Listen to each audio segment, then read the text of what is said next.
everybody. Happy Wacky Wednesday. We are coming at you here on the Tip-Off, the show that sets the stage for all the most important news, daily fantasy plays, and bets on tonight's 6-game NBA slate and 11-game MLB slate. I am your host, Kayla Knierim, and we've got the dream team today. We've got Chris Spags. Eric Lindquist is back. I'm scrambling to get ready. Eric and Spags are just so chill before the show. Guys, how we doing?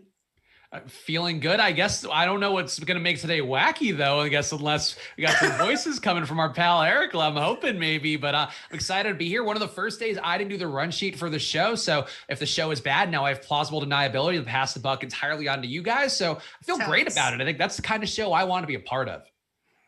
Oh, you also wanted to be a part of what we do in the shadows, huh? How about that? If you longtime listeners maybe know that I got eviscerated. Actually, it was Kayla was the one who completely put me in a body bag after that one. But I will say it was nice to hear that Spags has been partaking in the what we do in the shadows streets. That's a good place to be for you.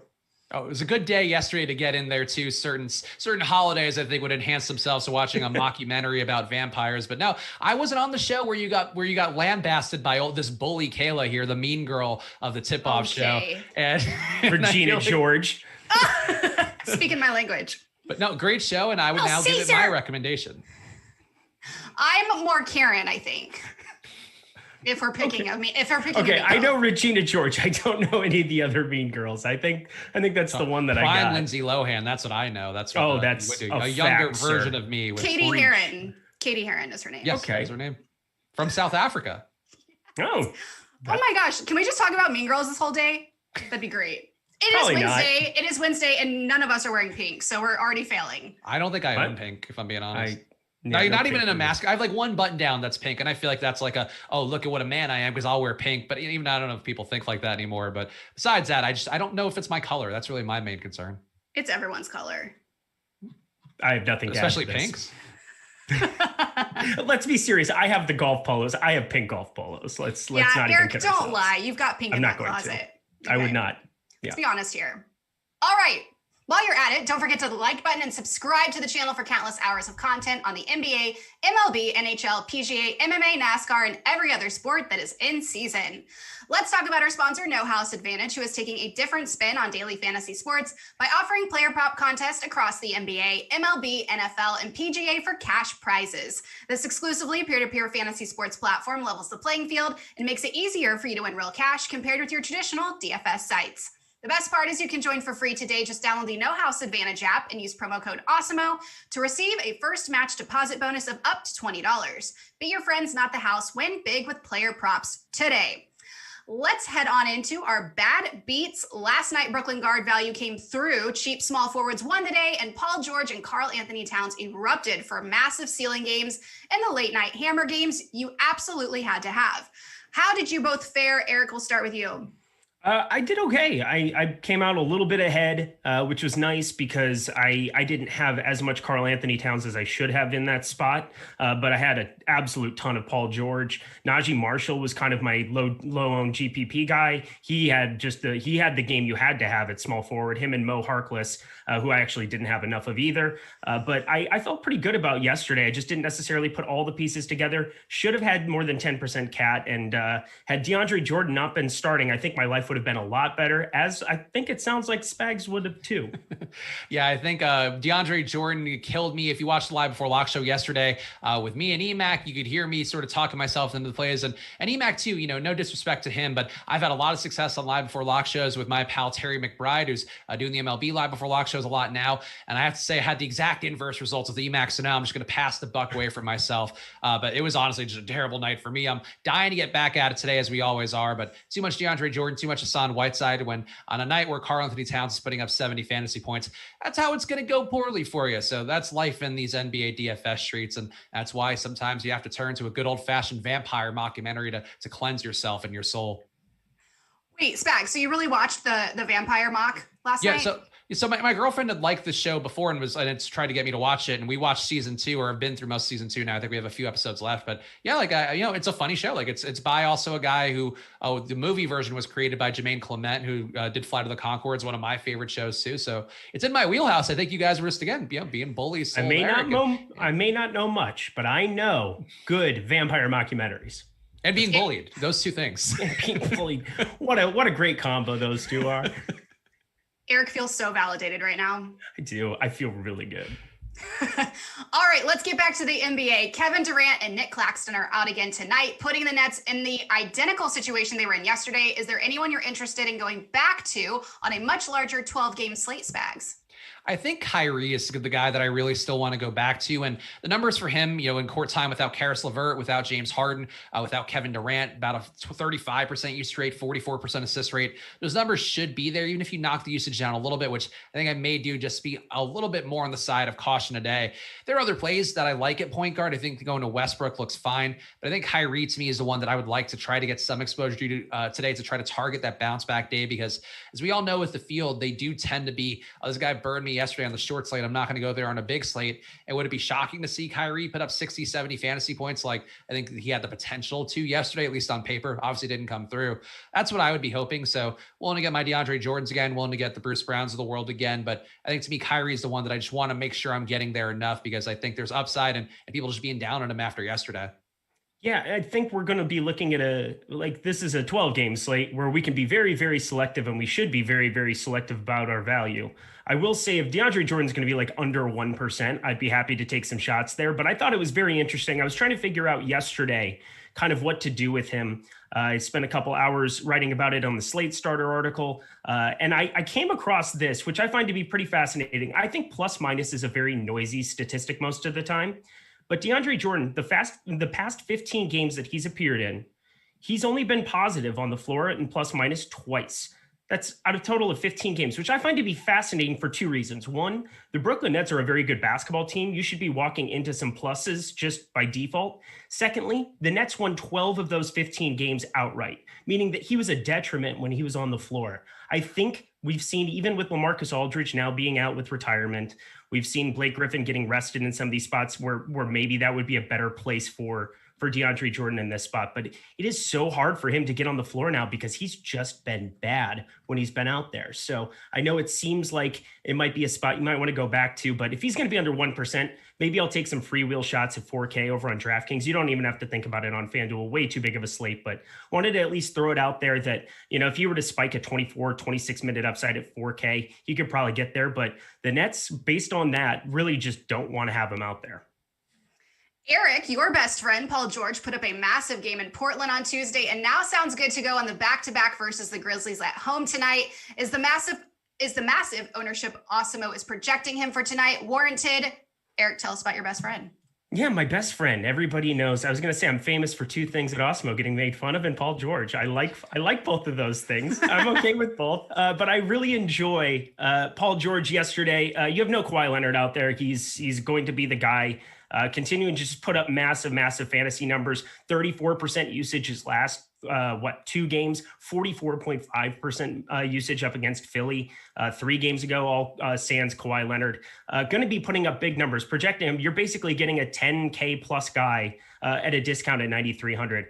I will say, be on high alert. And it's one of those days, I think, because of the way that this slate breaks down. You have 9 games starting before 8:30 p.m. Eastern Standard Time. You have those 3 games in that 10 p.m. window. I think that mitigates a little bit of that risk, especially because all 3 of those games give you late swap opportunities. Should you be there, it gives you a little bit of it's not as risky as it would normally be to sit and wait on Paul George news. But between him and also Rondo, who played fantastic yesterday, I think they're both guys who could just randomly get sat today, and you have to make adjustments. But considering you have a great game in Minnesota and Sacramento in that night window, as well as Portland to be turning to Portland and Denver, I think Paul George is just a full go again.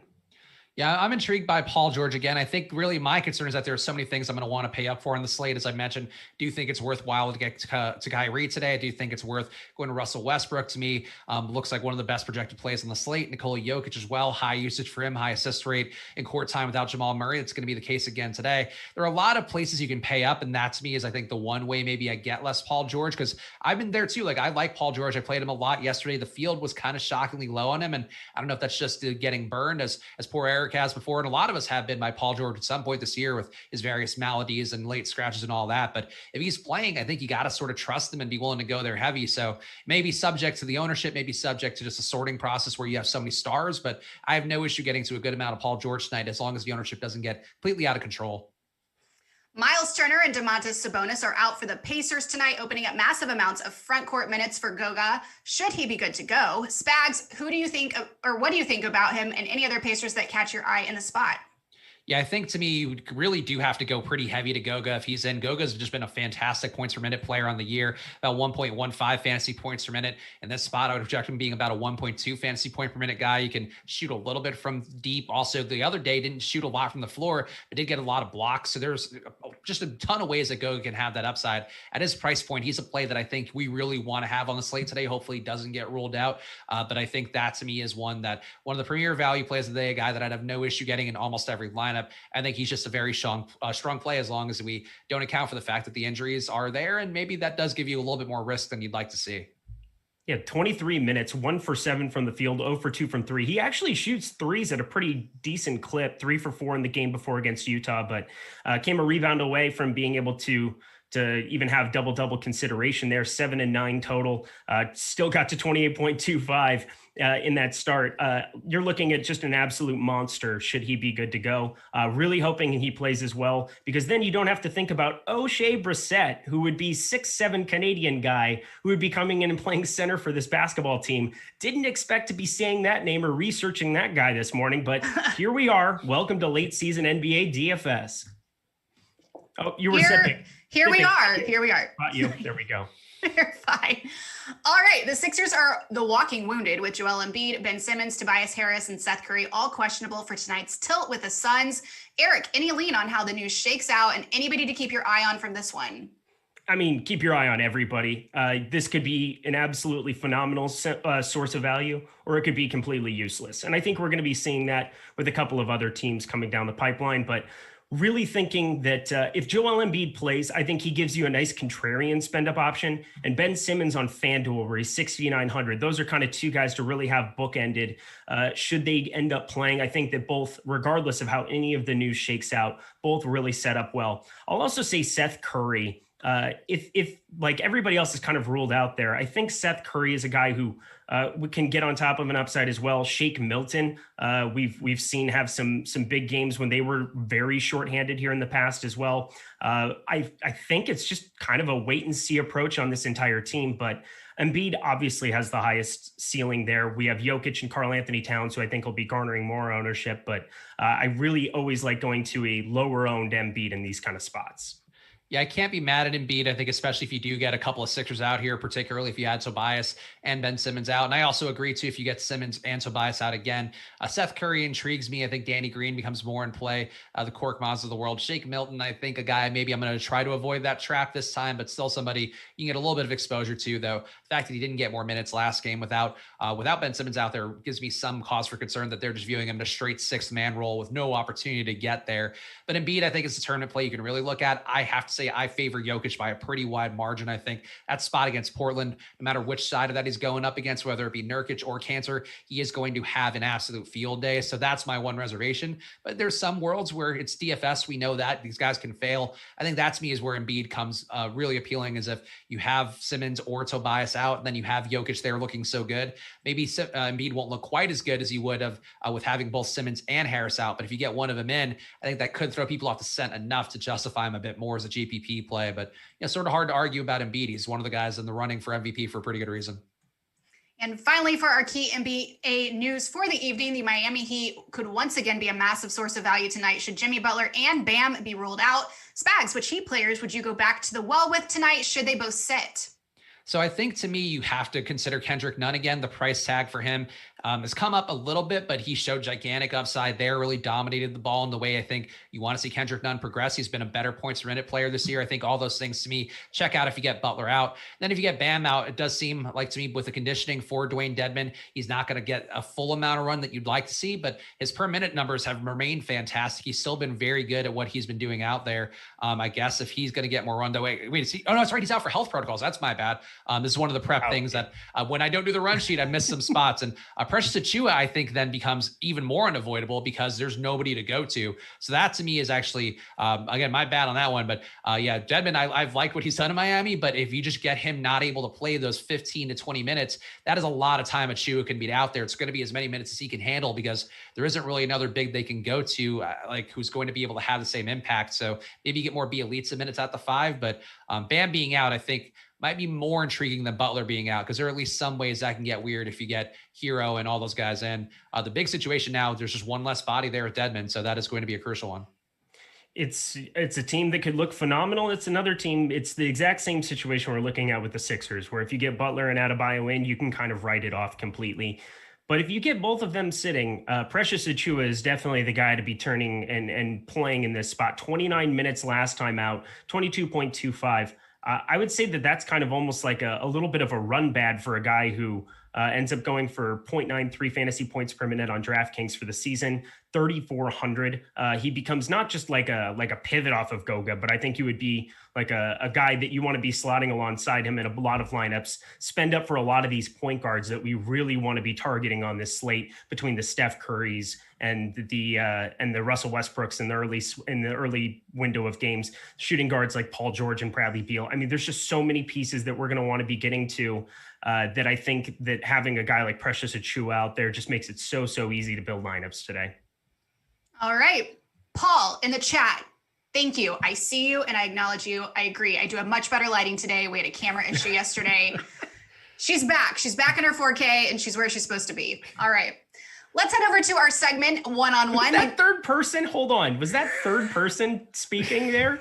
Is that like a thing, like a go-to for you? Just like, oh, she's good. She's doing well now. I've been listening to too many Heather McMahon podcasts. She's rubbing off on me. Do you guys know who? Something she does? I have no idea who that is. I don't know who that is. Yeah. Is she Vince McMahon? That's the only way I She's would like know. the queen of podcasts, queen of comedy. Like she's my favorite. Oh, she's my favorite person on Instagram. That's the person that Melanie and you guys connected over. Yes, the comedian we bonded. lady. Yes, there we go. Found it. Yeah. She put me on her story because I gave her a shout out on my Instagram story, and now we're basically best friends. That's how nice for you.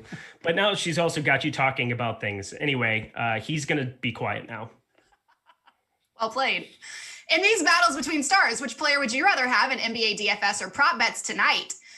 As Eric just alluded to, Steph Curry and Russell Westbrook have been on an absolute tear these past few weeks and now face off across one another in a game sporting a 240 total. Who are you prioritizing in this track meet tonight, Steph or Westy? Eric, choose your words wisely.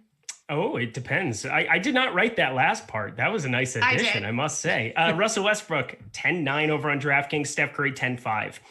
This is a really tough one. It depends also on what value we get, because maybe you need that 400. I doubt you are. So I'm going to say Russell Westbrook, just from the ability that he has to just put up triple doubles. Now, you're looking at Steph, somebody who gets the 3-point bonus. I think it was Josh Engleman earlier on the strategy show for the little bit that I caught in the morning was talking about how there's really nobody in the entire NBA who benefits more from that 0.5-point, 3-point bonus than Steph Curry does, because he's knocking down 10 a night on a routine basis, 4 of his last 5.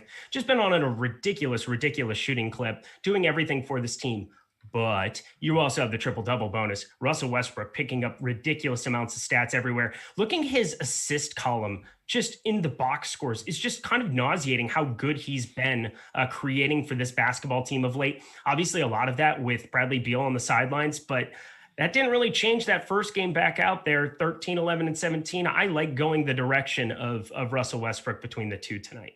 Woo. Yeah, I think it's going to be old Westy for me too. So Kayla can rest easy. I think Westbrook, what he's been doing recently, and the thing that jumps out to me is the rebound numbers, where I've been goosing his rebound stats now because I'm just trying to get to where he gets every single night to at least know that he has that ceiling. He's sometimes putting 15, 18 rebounds up. Like that's a huge number for a guard. And that's the kind of upside you need. You know, Steph, the 3-point bonus, as Eric mentioned, that does help him out a lot. He's been going nuts. He's been shooting upwards of 18 3-pointers in a game. That's going to be a pretty big number there. Would it shock me if Steph Steph put up more results today? No, but I think one thing that's important to me is Kelly Oubre being back out there, getting more minutes. Today, Awesemo has him in for 29. I think if you just shave a little bit off of Steph, where you get more Oubre out there playing healthy, playing competently, I think that takes enough off of Steph, where what is coming off Westbrook at this point? We've seen Beal have big days. Westbrook still goes off. We've seen Beal have bad days, and other guys, the Avdias of the world, the Robin Lopez of the world, the Daniel Gaffords of the world have good days. Doesn't really affect Westbrook that much. So I think, to me, you're safer with Westbrook. The ceiling is certainly there for Steph, but you got to play Westbrook more because he has the ceiling, he has the floor, and that's sort of what you're looking at for a tournament. Yes, fellas. I love it. All right. Donovan Mitchell continues to be out with his ankle injury, opening up extra minutes and opportunity for the Jazz backcourt. Who would you rather roster in this battle of teammates, Mike Conley or Jordan Clarkson Spags? For me, it would be Jordan Clarkson. I just think there's more upside there, that just from the shooting. I know in that first game without Mitchell, we saw for over 25 shot attempts for Clarkson. We saw really big numbers for him. He is a ball hog. He doesn't get enough assists. He's not a great peripherals guy, which I think is the one thing you can say for Conley. The issue for me with Clarkson is that he's a heater. He's a guy who's going to get a shot. With Conley, you have guys on the floor like Joe Ingles in particular, who's going to take some assist upside. You still have other guys too who can get shots in the same grouping with him, with Bojan Bogdanovic, certainly getting a little bit more usage. So to me, Conley, I think, is sort of competing against guys who've proven their mettle, whose rates don't change a bunch. But Clarkson, the usage goes up for him over 30%. The shots are there for him. I think you're looking at the upside for tournaments, especially on a 12-game slate. And I just think, to me, Clarkson has more upside night to night than Conley does. I'm probably going to go the Conley direction. We've seen 3 massive assists. Like, his assist rate has just kind of shot through the moon the last 3 here. No Donovan Mitchell, 3 consecutive double-digit assist games. I think having a double-double upside there also hasn't necessarily like really gone crazy shooting the basketball of late either. But despite a 25.6% usage last time out, 10 assists, only 14 points. So double-double there. It is difficult because neither of them are really great rebounding guards. And I understand that, like, for Clarkson, it does make a lot of sense. We are trying to target upside on a 12-game slate.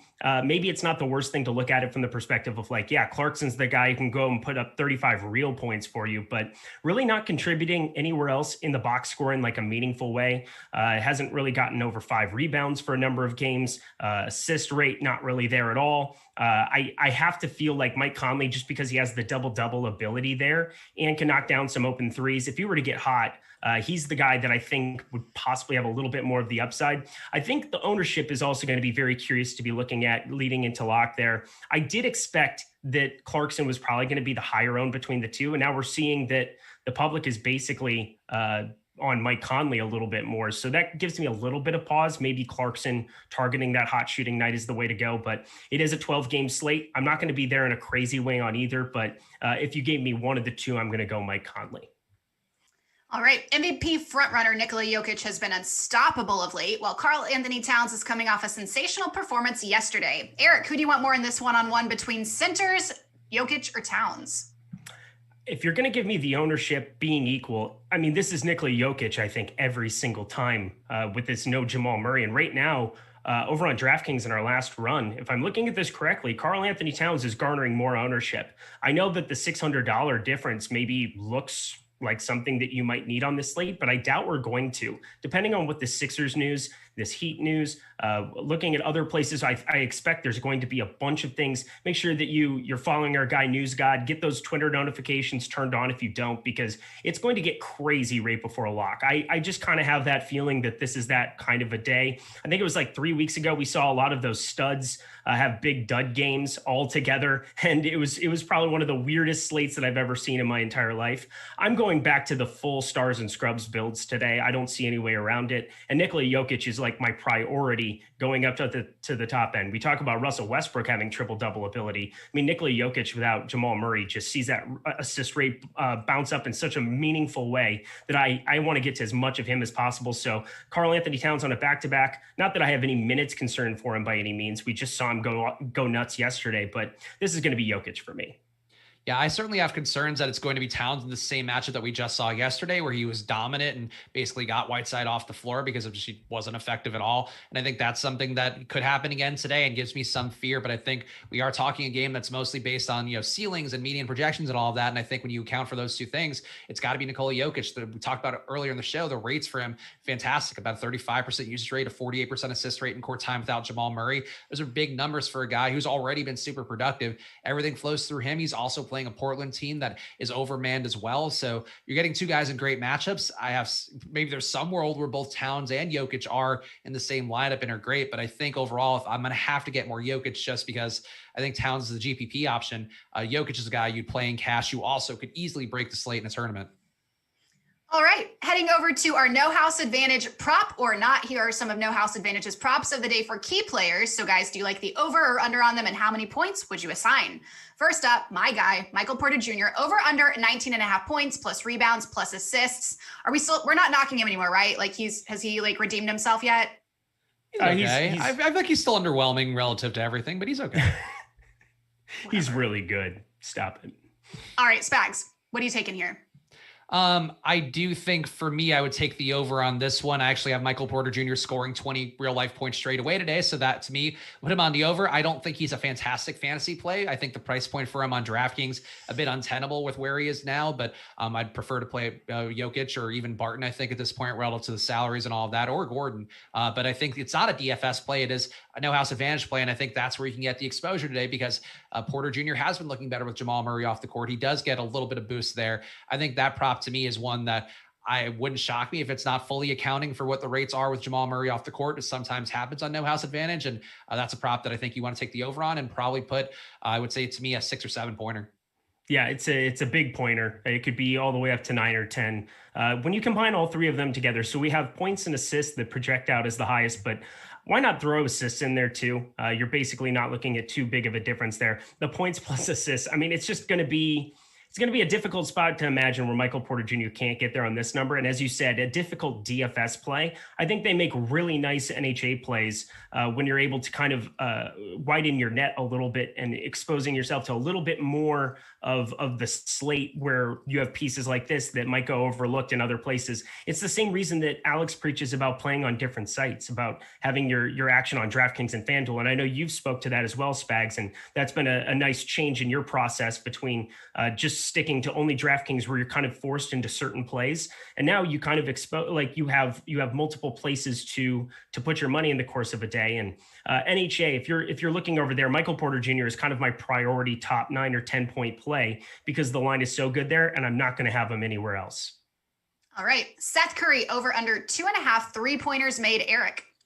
So I talked a little bit about Seth Curry. Just if he ends up playing, now this is the huge caveat of playing over on NHA. If he doesn't play, get him out of your lineup because a 0 is a 0 and you don't get anything for hitting the under on a guy who doesn't play. So I definitely am looking at getting the over there should you have all of those other pieces out. If he ends up giving it a go, I think regardless, it's a positive spot for Seth Curry. Going to get a lot of opportunity, a lot of shot volume, depending on pretty much who is going to be out there. I mean, Ben Simmons, just think about it logically. If Ben Simmons is out there, that's not going to affect Seth Curry as much. If you get Joel Embiid out there, that's going to affect Seth Curry a lot. So we have to be able to kind of look at it in terms of who the players are that are in and out. And that was kind of the main reason to put him in there.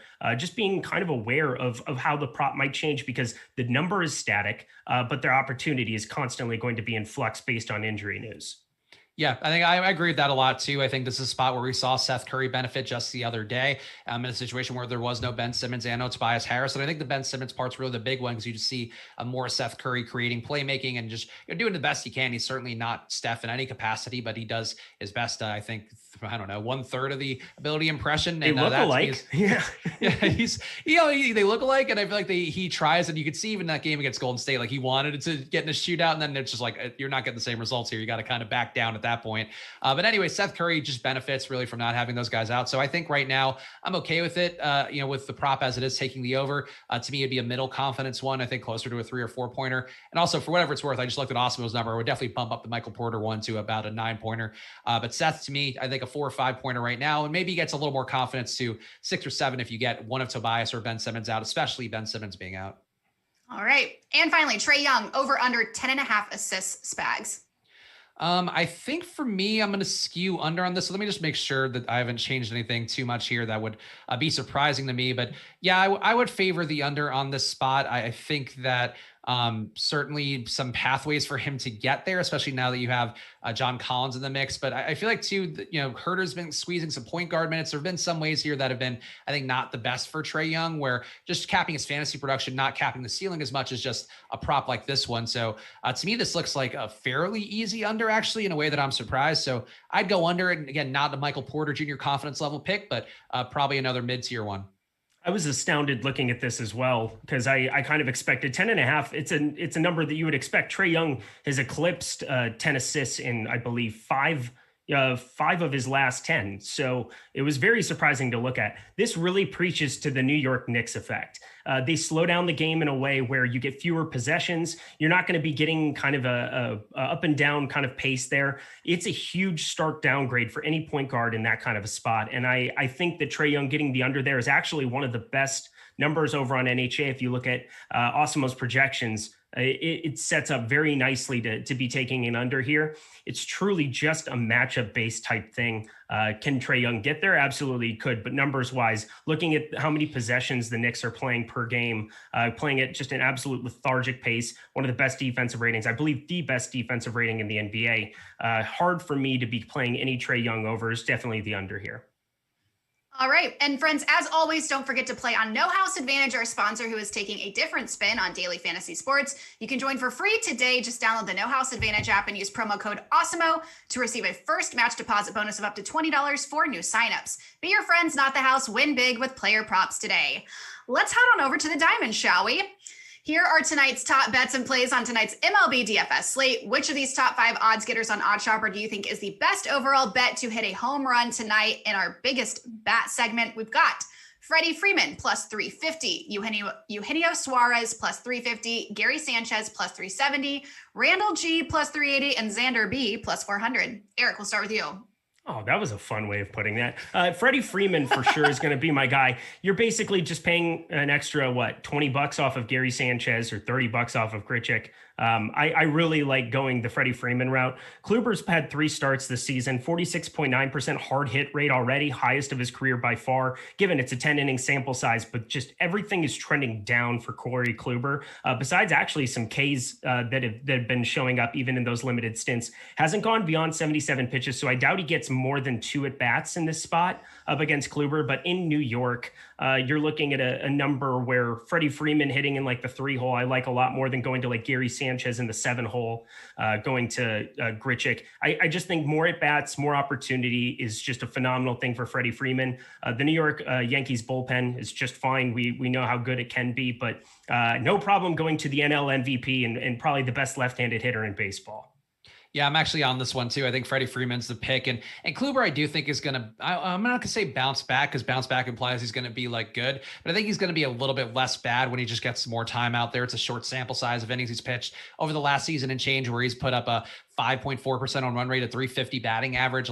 These are Matt Harvey bad numbers. And I think even worse than Matt Harvey. And that's not something that's going to hold up, because he does get guys to swing and miss. The 13.4% swing strike rate he's had is actually one of the better marks on the slate. But I do think a guy like Freeman, it's really more a testament to me of how good Freeman is. He smashes right-handed pitching, a 301 ISO, a 6% home run rate, all the numbers that you kind of want to see here. And I think to me, the talent level is pretty high. The other guys on this top 5 odds, they're in okay matchups, but there isn't any one where I'm like, oh, the splits here really seem like this guy should mash. I just take the best hitter, and the odds aren't the best, but they're still pretty good for a guy like Freddie Freeman. Sorry, I just got so distracted by my incredible emoji in the chat. Jordan, well done. You have an emoji now? I have an emoji, and I just discovered it. Yes. You were way too cool. No Eric emoji though yet, it seems. Yeah, well, they I've don't got have 2, but yeah. Can we get the nurse hat approved? Is that what we're going for? What are we looking for? The Kermit typing GIF as an emoji, and that would be close enough. Disney Prince, Eric. I'm still going Disney Prince. Oh, that's adorable. Thank you. I see Kayla's actually being nice to me. I'm happy for it, but I'm always nice to you sometimes. See, that sounded like a Yogi Berra quote. That wasn't great. Didn't enjoy that. All right, biggest arm. Which of these top 5 odds getters on OddsShopper do you think is the best strikeouts over bet tonight, and which is the worst? We've got Zach Davies, 3.5 Ks, Michael Wacha, 4.5, Corey Kluber, 5.5, Merrill Kelly, 5.5, and Tyler Mahle, 6.5. Mahle. I'll go ahead. So I just got done crapping on Corey Kluber, and I'm actually going to take his over. I'm going to be taking his over on 5.5K. 77 pitches, only 4 innings pitched. That's where he's kind of been capped out at in 2 of his 3 starts. But I still think that there's enough strikeouts in this lineup against I mean, this is just baseball in a nutshell in 2021. Teams that just strike out at a high clip and hit home runs. And Atlanta can absolutely go out there and just hit all over Corey Kluber. But the strikeouts have actually been up a tick from 2 years ago. We don't have any sample size last year because he pitched 1 inning for the New York Rangers. They should retire his jersey. That would be great. But I'm pretty sure that Corey Kluber getting the over on 5.5 years, a very good bet. You know, you can tell Eric's doing some hockey lineups right now because he said New York Rangers. Did I really? I actually am right now trying to. No, Nelson Cruz hit a home run. And I got really excited and kind of spaced out. Fair enough. There's that. I'm on a little bit of a delay here watching the Twins, but good times had by all. I'm here at work. I think for me, my pick is going to be Tyler Mahle, and I have some reservations because he's in a park that's really playing in a big way for home runs over the last season and change, giving up about 2 times the home runs of the league average, and that's a benefit to the Cincinnati hitters, but and the Arizona hitters as well going against Mahle. But that's something that I think I'm going to try to avoid the concern for because Mahle's stuff has just been nasty. A 32% K rate for him since last season. Definitely made some improvements in 2019 where he still had a 26% K rate. Like Tyler Mahle is one of those guys that I think maybe the public will start to be a little more in favor of, will start to be appreciative of because he's been pitching really well and kind of turned himself around. But I think he's got the best arm talent. I think in terms of matchup, the guy that I'm intrigued by though would be Michael Wacha. I think he's just in a pretty good situation to have the best strikeout ability he can. He's actually had better strikeout numbers, gives up a ton of power, but has been striking guys out over the last season and change. But anything you want to take for strikeout bets from what I've observed so far with some of our picks here on the biggest arm part of the show is that just taking the arm talent's going to be the best move more often than not. And out of those 5 guys, I think Mahle's got the best arm talent that we've seen recently by a pretty decent margin. All right. And don't forget, one of the biggest edges in sports betting is always shopping to find the best line. Betting lines change by the minute, as we know, and can vary greatly depending on which book you are using. That's why it's always important to use Awesemo's OddsShopper to find the best line available on the game or player prop you are betting on and give you that edge to help you beat the house.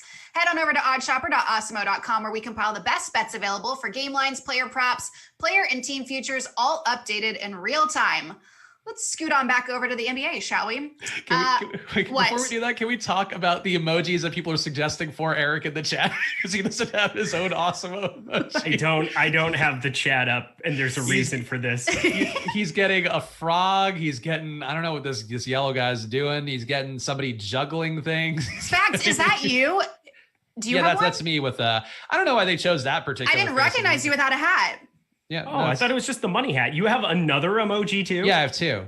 I have a hat on that one. I have a backwards hat on in that emoji. I feel loved and appreciated. Oh, you do? Okay. Yeah, but I also have the money hat one, but that's just as the money hat. So that's just more, I guess, if it were an animated show, this would be like my wacky sidekick would be the money hat, I guess. I might as well parlay this into some kind of Twitter kind of experiment. I'm going to put a poll up. We're going to figure out what my emoji needs to be. Oh, it's got to be you crying. It's got to be Love it. Honestly, Michael Jordan meme with me crying would make the most sense, probably. I think that would be true. Oh man, it's so crazy too because doesn't Michael Jordan? No, I'm not going to compare myself to Michael Jordan, but I'm pretty sure we can make that work in some kind of a way where I have the tears and I don't know. Jordan in the chat, Spags hat is an emoji and Eric doesn't. I really hope we keep this bit going. Like I would like to see an Eric crying emoji. It would personally make me laugh quite a bit, especially if you made him look like one of those old Kathy comic strips where she's got like the sweat coming off of her. That would be Eric's tears. That said, I think it's a funnier bit if we just never have an Eric emoji, even with him putting on 20 hours of content a week. The dude deserves an emoji. Dang it. Yeah, I was up till 4 a.m. writing an NBA article for all of you, and you're not appreciative, and I'm gone, okay? But seriously, Eric, put up that poll. We need to go vote. Okay, we'll figure it out. But now here's the thing. Like, do I want to put nurse hat on the poll? Like, I don't want that to win. I don't want to have a nurse hat in my emoji. And I'm pretty sure that would win. I'm already playing it out in my head. And there's no shot that I have to have anything other than nurse hat win that poll. What is a nurse hat? Like a little plus sign, like the red pillbox hat. Oh, yeah. No one actually wears those though, right? No, but it's like the symbol. People recognize it as the symbol of the nurses in Pokemon do too, and they seem like they're doing a pretty good job. I was thinking like a do-rag that surgeons wear in the OR. Make Eric's a chalk donkey, Jordan in the chat says, which I'm sure Eric is. Look, as long as it's something that insults Eric, I guess, like that's fine. But it's funny if he doesn't get an emoji. It's funny if he gets one. I think it's really a win-win for me, which is what I care about. Plus, I just can't believe this is what it took for us to get Jordan to come alive today. Like it took just making fun of me on emojis. I truly am the thing that binds Awesemo.com at this point. Just an absolute scapegoat for everything. If the server crashes, blame Eric. If it's anything else, blame Eric. It's perfect. Steven, did somebody get shelled who was chalk pitching on a slate? Definitely Eric recommended him, so it's my fault. So Steven Lieberman saying Nightbot will have an emoji before Eric. We are so off the rails. The people need more Nightbot. They need less Eric. I mean, see, Eric, you are actually the glue holding us all together. Thank you so much. I'm gonna have a crying emoji. You make my shows more enjoyable, Eric. And then Nightbot, the Nightbot emoji. Oh my god, so good. All right, we have to finish the show now. We do. We only have 4 minutes. So, Jordan, with that said, bring us on into good dog, bad dog. There we go. Jordan's off the rails. Oh god, just losing it. Dog, go, Spags. I'll do it. In real life, there's no such thing as a bad dog. In betting and DFS, there are a lot of underdogs who may have no chance in their game. So who's a good dog to target tonight? And who's a bad one? Eric, let's start with your good dog if you can pull yourself together. No, I really can't, but it's going to have to happen. My good dog tonight is going to be the Minnesota Timberwolves, 4.5. As long as Cat plays, I kind of expected him not to. They just went out and obliterated Sacramento. They don't have any answer for Karl Anthony Towns down low. Hassan Whiteside sure ain't it. Metu came out and played some minutes. That didn't work. It's going to be pretty tough to kind of compete, especially if D'Angelo Russell, I mean, he kind of played a little over his head there, but getting those minutes extended, the Timberwolves are kind of a little bit of a different basketball team in this spot. Really like going to them 4.5. My good dog is going to be the Brooklyn Nets. They're getting disrespected with a 4-point line favoring Toronto. I know Toronto getting closer to full strength, but they have given up so many points to so many worse teams than Brooklyn. And I think today is the Kyrie show that we wanted to see yesterday, that I desperately wanted to see yesterday. Today will be the day that he sings it. I'm going to keep using this reference to the Bob Marley song, Redemption Song. I don't know why it's just been in my head all the time, but he sings his redemption song tonight, Kyrie Irving. You've quoted that on like 3 shows in a row. I don't know why. It's been in my head a lot since I put it in one of Ben's write-ups for Dr. Ben. Now I can't get it out of my head or my mouth. Oh, that's right. You did have a very, I mean, it was poetic, actually. They're all poetic. Yes. Spags, hit us with your bad dog. My bad dog, I think I'm going to have as Detroit against Dallas. I know Detroit has been a fun team to play for DFS because they keep ruling out half their lineup, and that's a great thing. But the reality is they're just not a team that's as good as Dallas is. Dallas has been one of the top teams in the West, I think, over the last couple months, and probably I think overall, I think they were top 3 in the league at some point. So their numbers have been trending up. Their prospects have been trending up. Detroit doesn't want to win, so that's kind of a recipe for me for Dallas to run away with this one, and Luke could be sitting by early in the 4th. My bad dog is going to be, I'm sorry, Kayla, the Oklahoma City Thunder. You're seeing a 9-point line there. Lou Dort isn't going to come out and redeem anybody if he ends up not playing there. That could be a really crazy spot to be like, it seems a little counterintuitive with the Domantas Sabonis and Miles Turner, who are kind of your 2 big fantasy assets there, but Malcolm Brogdon, Karis LeVert, just so good. No answer for them on the other side, especially if Lou Dort can't be out there playing any kind of defense. There is nobody on OKC that can slow down those 2. So Pacers -9, jam it. 1 minute, 2 segments. Eric, give us your make or break on tonight's slate. Well, it sure isn't Miami now. We just saw all that news flood in that we have Jimmy Butler in, Bam Adebayo in, we have Dwayne Dedmon even in. So nothing panned out that direction. The make or break will kind of be probably the Philadelphia 76ers news, because that's going to either be a plethora of fantasy goodness or nothing. But right now, also, if we're talking spend up options, Paul George, please be playing LA Clippers, because I will be well over the field for the 2nd straight day. I think for me, my make or break rather will be Goga Bitadze, who I like to call G Baby, and rest in peace G Baby of hardball fame. But hopefully Goga can make the name be proud today. And I want him to be in. I want him to be playing because he is a crucial play for me. So Goga, go G Baby, go. Hardball is one of the top 5 movies I cry the hardest in. Definitely one of the top 5 dead child movies. Oh, yeah. Oh my gosh. Well, like, it has to be, right? Like, I don't even. We gotta go. Spags, fade of the day, really quickly. Game, player, team. Fade of the day, Karl Anthony Towns. I like the other center plays better. And Eric. Probably going to be, I don't even want to say that. Xavier Tillman, we'll say that. He's pretty popular at the moment. All right. Right on time. See, I told you this would be a wacky Wednesday. No one believed me. Well, it came to fruition. It did. It's always a great day when my camera doesn't shut off. All right. Thank you all for tuning in and contributing to the chat. Thank you to Spags and Eric. Don't forget to hit the like button, subscribe. Deeper Dive and Live Before Lock are up next, coming your way. We'll be back with you tomorrow on the tip-off at 3 p.m. Eastern. See y'all then.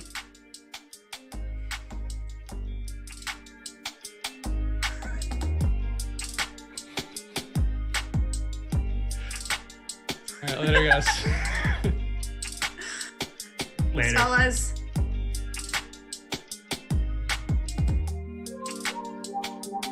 Well, at least we got the Paul George news. Did we? Yeah. He's out. Reggie Jackson's out. Rondo's out. Oh, nice. My phone died, so I'm not getting alerts.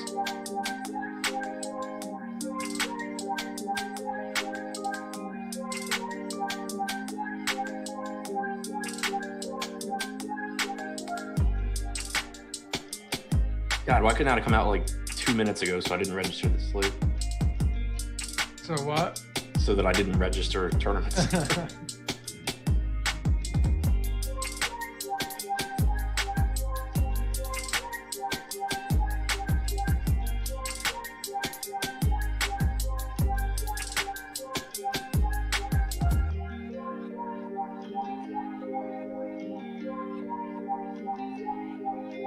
Yeah.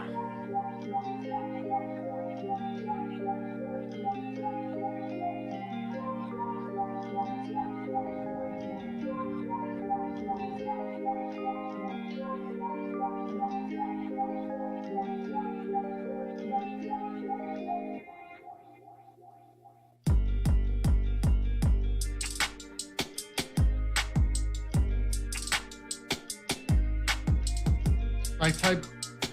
What's that? Yeah. I'm trying to type up the run sheet for the past like 40 minutes. It just every time I put the news in there, it changes.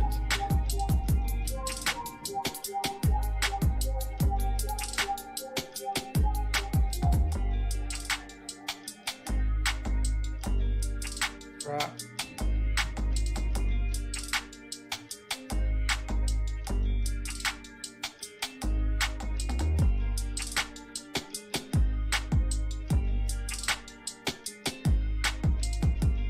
What is going on, everybody? Welcome to the Awesemo.com NBA Deeper Dive presented by OddsShopper. I'm Dave Loughran at Lofty_D on Twitter, LOUGHY_D, joined by my man Adam Scherer at ShipMyMoney DFS, talking 12 games. We got about an hour and 12 minutes to make this happen, and the news keeps flowing in. No Paul George now. Reggie Jackson, Rondo out in that game as well. I think we're going to get a whole lot more over the next hour or two. Yeah, I think so too, but it has been kind of nice. It's nice that we got that news now. It's nice that we got the Miami news early. This slate had and still has the potential to just really get off the rails with 3 late games, 4 of the 6 teams in those games being on back-to-backs. There's the potential for things to get pretty crazy. Well, we're here to break all of it down, and hopefully you guys are ready. So buckle up. Let's make this happen. We're happy to have all of you with us.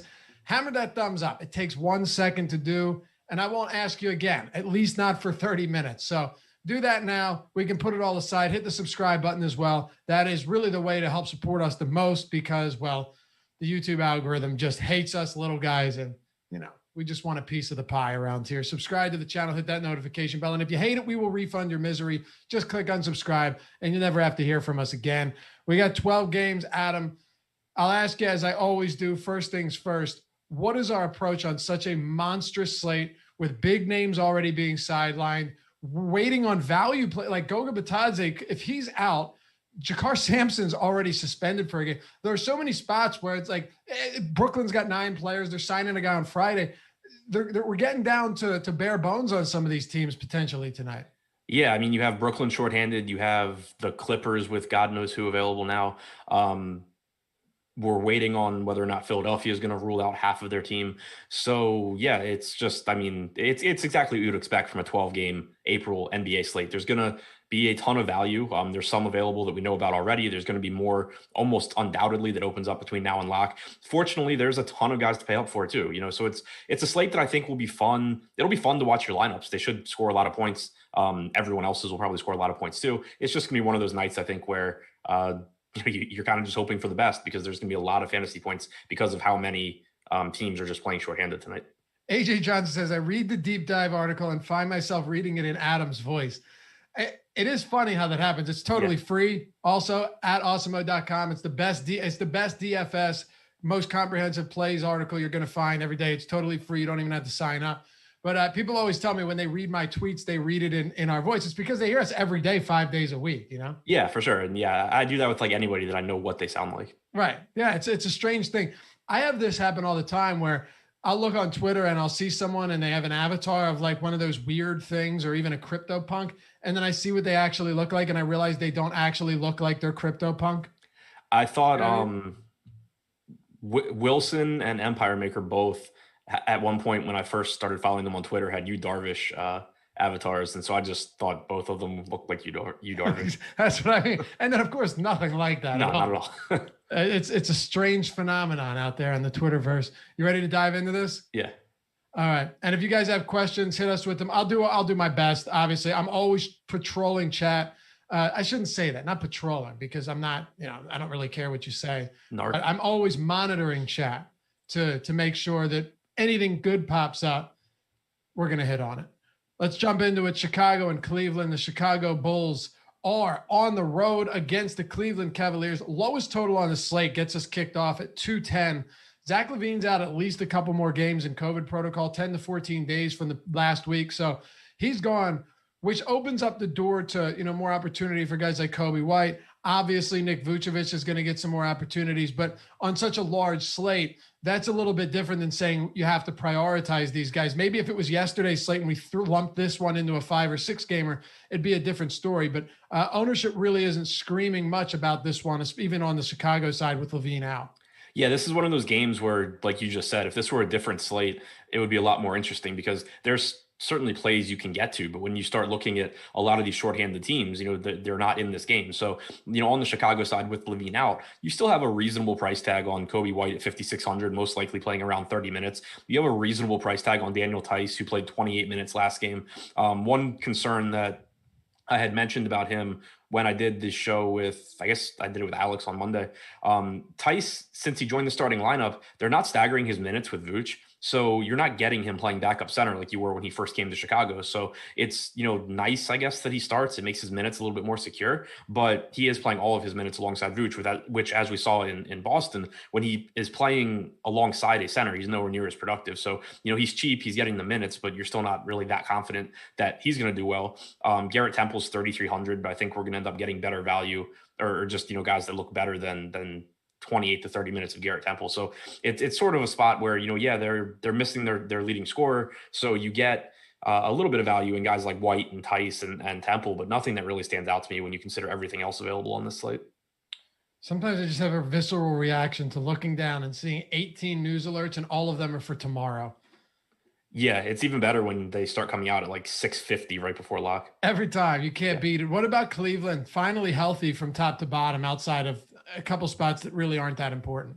Yeah, I mean, pretty much the same thing. You're going to get 35, 36, 37 minutes from Sexton. You'll get 34, 35 from Darius Garland. But these guys are priced where they should be, and nobody's missing from this team. So, Garland, Love, Sexton, Allen, any of these guys could have good games. But there's just so many very good options on this slate that even if you start going down the list and saying, looking for a low-owned play, there's just a lot of like low-owned plays that I think look better than anything on Cleveland. It's a slate where I think you're going to really have to prioritize plays from teams that are shorthanded because there's so many of them.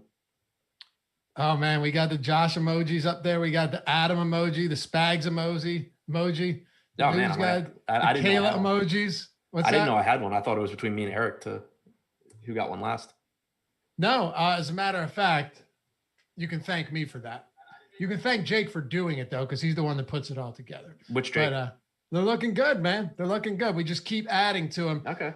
They're kind of fun to use as well. If you're a member on the YouTube channel, it's like $2.99. You get the emojis, you got the badges. It's fun stuff in a world of NFTs, right? And you just can't beat it. Anything else for Cleveland or for Chicago? No, kind of like if I didn't have to talk about this game, I would have forgot that it was happening. Okay, then let's go to Golden State and at Washington, 240.5 total. I mean, believe it or not, this is actually a pace-up spot for the Warriors, 2-point favorites. Stephen Curry's been electric lately. I mean, this is arguably the best like straight stretch of his career in terms of 30-point game after 30-point game. I'm pretty sure he just broke a record for most consecutive 30-point games in a row. He's been on fire recently. How do we approach him today with the other options? Now, of course, you have Jokic. Joel Embiid is questionable for this one, but it's possible that he plays and Harris and Embiid or Harris and Simmons sit. So that could throw a wrench into the works. You have Luka Doncic and a couple of other top tier guys with 24 of 30 teams being on the slate. How does Curry fit into the mix with all of these other great options? Yeah, so it's tough because on the one hand, it should be a very high scoring game. I think, what did you say, 240 total. 240 Washington's first in the league in pace over the last month. The Warriors are sixth. It's a really appealing spot. The concern that I have is that there are so many other guys to pay up for. And Curry's been playing really, really well, which is great. You know, it makes you feel better about rostering someone that's shooting really well. But on the other hand, nothing has really changed. Like, yeah, his usage rate went up in the games where Oubre was out, but now Oubre's back, coming off the bench, so maybe not playing quite as many minutes. But basically what you're seeing for the most part is just that Steph Curry is shooting really, really well over this stretch. And that doesn't change how we should approach Steph Curry, because we all knew that he was capable of getting hot for a prolonged period of time. But over his last 10 games, he's got a 75% true shooting percentage. He's shooting 50.3% from three, 75.1% true shooting percentage. For the season, he's shooting 43% from three, 66.5% true shooting percentage. So the reason that I'm a little bit concerned there is that it's caused his salary to increase. And when you compare him to the other guys at the top, whether it's Westbrook or Luka at the guard position, or you're talking about Jokic and Embiid potentially at center, or Towns at center, all of these guys rebound. And we talk about it a lot, that's really important when you're talking about consistency for expensive players, because that's one stat that is pretty much going to be there from game to game. If Steph's not shooting the lights out, he's not worth $10,500. And so, you know, that being the case, you start to look at ownership and you start to say, okay, well, if everyone agrees that he is not as good a play as some of these other guys, then there's still merit in tournaments. But like looking on DraftKings right now, Steph's 21%, Russell Westbrook's 26.8%, Luka is 13%. I don't know why we're going to Steph Curry at basically the same ownership when the only reason he's this expensive is he's shooting the lights out recently. Right, that's kind of the thing. I kind of equated him to De'Aaron Fox yesterday, and I'm not doing that in the sense that De'Aaron Fox is anywhere close to Steph Curry, but just in terms of ceiling when you're looking at some of these other options. And one of the questions I asked, I was equating him to actually the conversation you and I had about De'Aaron Fox at the end of yesterday's show. You remember what I'm talking about? Yeah. Russell Westbrook is a few $100s more expensive, virtually the same ownership, you know, give or take a few percent. Who would you rather have, Westbrook or Curry? Westbrook. It's not close. And right. It's just a probability thing. You know, we know how high Steph Curry's ceiling is. He doesn't need to hit it 10 games in a row for us to know that. And the fact that he has hit it 10 games in a row doesn't make him more likely to do it tonight is the thing, because at this point, it's not based on anybody being out really. You know, like, yeah, Weissman being out opens up a little bit of usage, but for the most part, it's just that he's shooting better than you can expect him to shoot any given night. The fact that he's done it for a string of games doesn't mean he's more likely to do it tonight, unless you think that Steph Curry in, you know, what, his 10th year in the league or whatever, just suddenly figured out how to shoot threes better, that, you know, which probably isn't the case. So, you know, even just looking at medium projections, which in tournaments aren't everything, but we have Westbrook projected 3 points higher than Curry, and Curry's getting very similar ownership. To me, it's just not close. If the ownership is going to be similar, I think Westbrook, just because of the rebounding numbers and the consistency you get there, is better than Curry, I think. I just want to point one thing out. Joe says, of course, Adam's going to be the buzzkill with Steph. You know what that means, folks. Steph goes for 70 tonight. LOL. He might, but the point he's making too, and if I could just add to it, is Westbrook can just go for 60 plus every night. And right. On DraftKings, the bonus for 3-pointers is huge for Steph when he's knocking down 10 of them a game. I get that. But Westbrook's averaging a triple-double. And there you get 6 points for that. So, you know. Yeah, it's just, even looking at Luka, who right now is like 2/3 the ownership of Steph, they have the same medium projection. like I think Steph does really well. I think he scores a lot of points. It's just when you get someone like Steph who has an elevated price tag because he's hot, like it's like any other sport, like baseball or something. Someone's on a hot streak, yeah, maybe they're feeling it. They're playing a little bit better, but you can't, it doesn't carry over from game to game necessarily to the point where you can take action on it. So the way Steph would still be appealing at this price tag is if what I'm saying were the consensus and everyone was like, I'm not playing Steph at 10-5. I'm going to just play Westbrook. Then, like, let's say you're getting 5-1 ownership in favor of Westbrook. By all means, play Steph Curry because he's going to beat Westbrook like probably 40% of the time. But right now with ownership where it is, why not just take the guy that is going to win the majority of the time? Right. What about the rest of Golden State outside of Curry?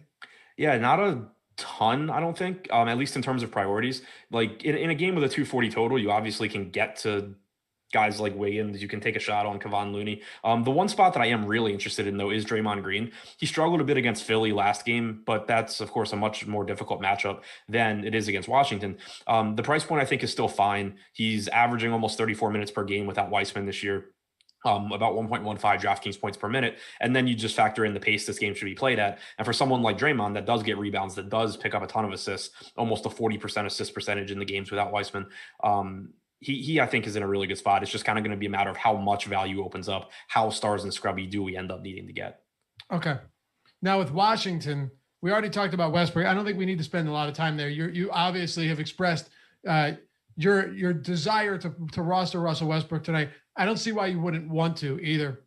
Like we said, he is a walking triple-double, and even bad games result in like low-end trip dubs that have 60 fantasy points. So like every single night, it's pretty much, I wouldn't say it's a lock because it's basketball, weird things happen, but he's been as automatic as they come.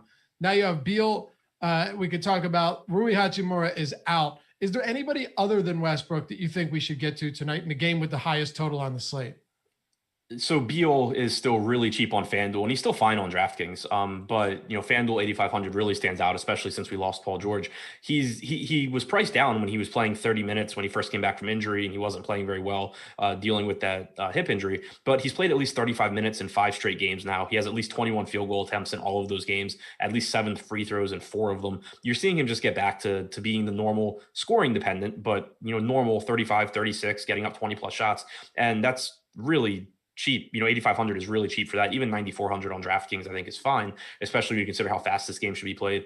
The other spot that I'm looking to is who starts in place of Rui Hachimura, because Raul Neto started in place of him last game, played just shy of 28 minutes. He's only 3,300 on DraftKings, and he's not exciting because he's going to play about half of his minutes alongside both of Westbrook and Beal, and probably 100% of his minutes or close to it alongside Beal. For the season, he's averaged about 0.8 of a fantasy point per minute when he's been on the floor with Beal. He's averaged about 0.6 of a fantasy point per minute when Westbrook has been out there as well. So you're not talking about someone that's very exciting, but if you're going to get 28 or so minutes at 3,300, there is some value there. But there's also the potential that Davis Bertans slides back into the starting lineup at 4,300. He played 28 minutes last game. He's scoring dependent. He has shot very poorly this year, but at the same time, this is someone that we know has a track record of being one of the best 3-point shooters in the league. So certainly somebody you could take a shot on in a game with a 240 total that is going to be needed to score for the Wizards to be in this game.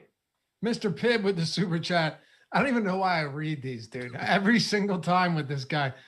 Seth, and he even puts DK, like DraftKings, Seth Curry, who might not play, and Russ, or Jokic and Jack Mehoff. So there you go. There you have it. So here's a question for you. Where over the last month in total rebounds per game, where do you think Westbrook ranks in the entire NBA? Well, I'm sorry. So total rebounds per game, not per 36, per game over the last month. Yeah. Not what he has, but where he ranks. Yeah, in the percentile in the percentile or actual number. Number. 7th? No, 8th. Third. No way. Clint Capella. No way. Clint Capella, 15.5. Jonas Valanciunas, 13.6. Russell Westbrook, third in the entire NBA with 13.5 rebounds per game. What? He has a 17.8% rebounding percentage. So he's ahead of almost every other center, almost every other player. He's ahead of every single player in the NBA except for Capella and Valanciunas in rebounds per game. Wow. And granted, he's third in minutes per game, but you're still talking about a point guard. Joval's been crushing, huh? Yeah. Wow. Okay. But that's crazy when you think a guy, now granted, Whiteside doesn't get minutes anymore. Andre Drummond isn't playing minutes anymore. So, but still, it doesn't even matter. Like Josh Hart is 6th, by the way. That's crazy. Yeah, but look, he's been out. He's probably played like 4 he's played 6 games. Yeah. Yeah. That's still wild though. Anything else for Wizards, or you want to keep it going? No, we can keep it going. Let's talk about Brooklyn and Toronto. They're limited again. No Harden, no Durant, no Claxton. Tyler Johnson's still out for a while. And then Perry's questionable. So that's something we're going to have to pay attention to, because any bodies they can get will be helpful today.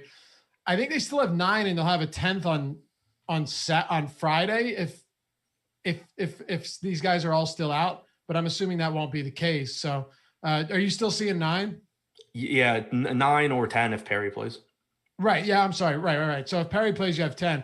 Let's start with Irving once again. A little bit disappointing yesterday, but he did salvage a bit late in that game. I was very worried at halftime when he had 8 and 3. Yeah. And one other thing, I guess just an overarching thing to keep an eye on here. I think there's a non-zero chance that if Perry plays, you get Blake Griffin sitting on the second half of a back-to-back. Yeah. It wouldn't surprise me. Like, you get Perry in, Griffin out. Obviously we'll get sense. that news. It's not something you need to plan for, but just have that in mind. And if you look at yesterday's game, no one had to play insane minutes anyway, because all 4 guys off the bench outside of Johnson, so 3 guys off the bench, all played enough minutes to kind of curb the huge run for the starters. Yeah, outside of Irving, nobody played over 33 minutes, and outside of Alize Johnson, nobody played under 22 minutes. Yep, go ahead. So Irving is still great. He's averaged 1.5 fantasy points per minute in 5 games without Harden or Durant this year. If you just look at his numbers overall without them on the floor, it's a similar, like, 1.53 DraftKings points per minute, and played 38 minutes yesterday. So assuming that we don't get any weird news that Irving is not going to play, he looks like one of the top options, because again, you can expect 36 minutes or so at, a fantasy point and a half per minute. Toronto hasn't been a very good defensive team this year. They are getting healthier. They are getting their guys back, but even when they've been healthy, they haven't been very good defensively. So Irving certainly looks like a strong option. It's another guy that I think you can compare it to Steph. I think, like, between Steph and Irving, it's a pretty good, you could have a pretty good discussion. Like, I think they're very close. I still don't think Irving compares to Westbrook or Luka, but they're a little bit more expensive. The rest of this team is what kind of interests me, because yesterday we talked a lot about guys like Landry Shamet, Joe Harris, Bruce Brown, who didn't get a ton of run, but doubled off the bench, which you could be, pretty happy about. Irving's the one getting the ownership. Shamet's getting a little bit, but outside of that, despite only having 9 players, and after seeing yesterday's rotation, nobody's really pulling a ton of ownership today for the Brooklyn Nets. Yeah, they're just at kind of difficult price points, I think, when you consider how many games there are on the slate and how much value there is. Joe Harris went up in salary on DraftKings, so that's even less enticing than it was yesterday. But when you look at guys like Blake Griffin, Landry Shamet, if you're getting 26 to 28 minutes from Griffin, he's fine at 5,100, but, he doesn't really stand out. 4,600 for Shamet is, again, it's fine. I think he had like 32 DraftKings points yesterday. That's towards the high end of what you would expect from him. And the thing is, like, at 4,600, are you happy if you get 32 DraftKings points from Shamet? Yeah, but it's still not it's not going to ruin your slate if you miss out on that. And that's kind of how I think it is with most of these Brooklyn guys. Like, they're capable of going 30, 35 fantasy points, but they're at price points where it's good, but nothing special. The one spot I would pay attention to, DeAndre Jordan, only 4K, played 33.5 minutes yesterday in his start, despite, I don't think he stepped on the floor in the second quarter, but played a ton of minutes. He played the entire first quarter, played a ton of minutes in the second half. He didn't have a very good game, but if you're going to get 30 plus minutes from DeAndre Jordan 4K, he's going to grade out as one of the better point per dollar values. I think so too. How many priorities from this team for Brooklyn, if any? I'd say Kyrie and then Jordan if he's starting, but even that I would kind of couch in the context of, I think Kyrie's a priority as far as I like getting a bunch of Kyrie, but I still would, if I can, I would still rather have Luka or Westbrook.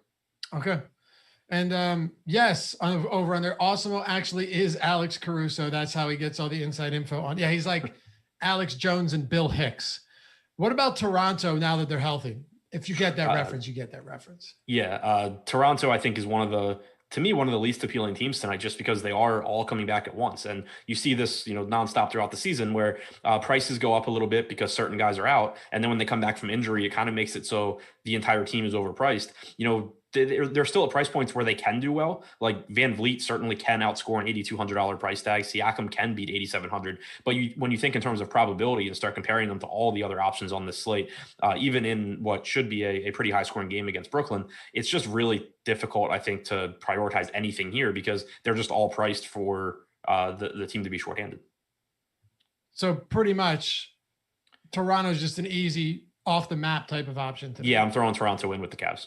Okay. I think and that's the issue when these teams are all priced up, when at least 3 people are injured every day for 3 weeks and then everyone gets healthy, you have to wait a while for the prices to balance back out. Yeah. And it's something in general with these bigger slates too. Like I know you and I have joked before that it seems like on these big slates, sometimes we do a better job managing our time throughout the show than on the shorter slates.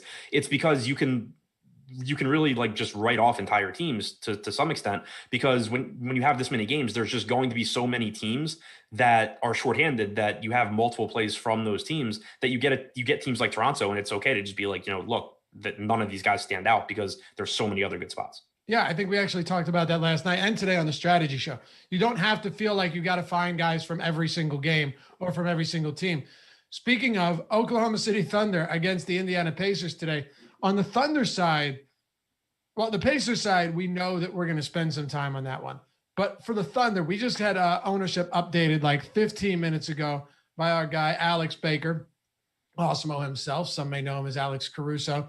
And you have pretty much nothing going to the Oklahoma City Thunder on DraftKings. And then on FanDuel, just pulling it up right now, for the Thunder, OKC, you have Alexei Pogostick getting like 17%, but that's kind of it. Yeah, it's just another team where they're shorthanded a lot, but they're not tonight. You have Lou Dort questionable, who he's 7K on DraftKings. Like as much as I like him, as much as I think people kind of overlook how good he is, especially when Gilgeous-Alexander's not playing, it's really tough for me to prioritize that. On FanDuel, he is 5,700. So if Lou Dort plays, I think he's a reasonable small forward option on FanDuel at 5,700. The Pacers have played at a fast pace. They haven't been very good defensively. Dort has about a 27.5% usage rate without Gilgeous-Alexander this year and averages a little over a fantasy point per minute. So I think he's fine on FanDuel, but it's really tough to pay 7K on DraftKings, I think. Moving beyond that, there's just not a whole lot that stands out. If Dort were to sit, you get a bump for Theo Maledon, which we talked before. His fantasy points per minute go up like 0.2 of a fantasy point per minute when Dort and Gilgeous-Alexander are both out. But even then, you're talking about a just absolutely loaded point guard position today, where several of the top projected players on the slate are at the position. So the opportunity cost is really, really high. Pogoshevsky getting some ownership, I'm sure, just because he's a small forward and the position's relatively weak. But another team where there's just not much that stands out to me outside of Lou Dort on FanDuel. So there's a lot to talk about with the Pacers, though. You have no Domantas Sabonis, no Miles Turner. So your 2 starting front court members are out. Jakar Sampson, who was ejected last game, was on pace to play around 20-some minutes, to low 20s before getting ejected. He was 17 seconds into his fourth quarter rotation. He got ejected. So Goga Bitadze is also questionable. So is Doug McDermott, Jeremy Lamb. It's insane what this team looks like right now. They're still 9-point favorites. Bitadze's ownership is through the roof for a very good reason at the moment. And then you have O'Shea Brissett at 27% on DraftKings. A lot could change in the next hour or so, Adam. That's why you got to tune in to Live Before Lock. You got Josh and Greg taking you up till 7.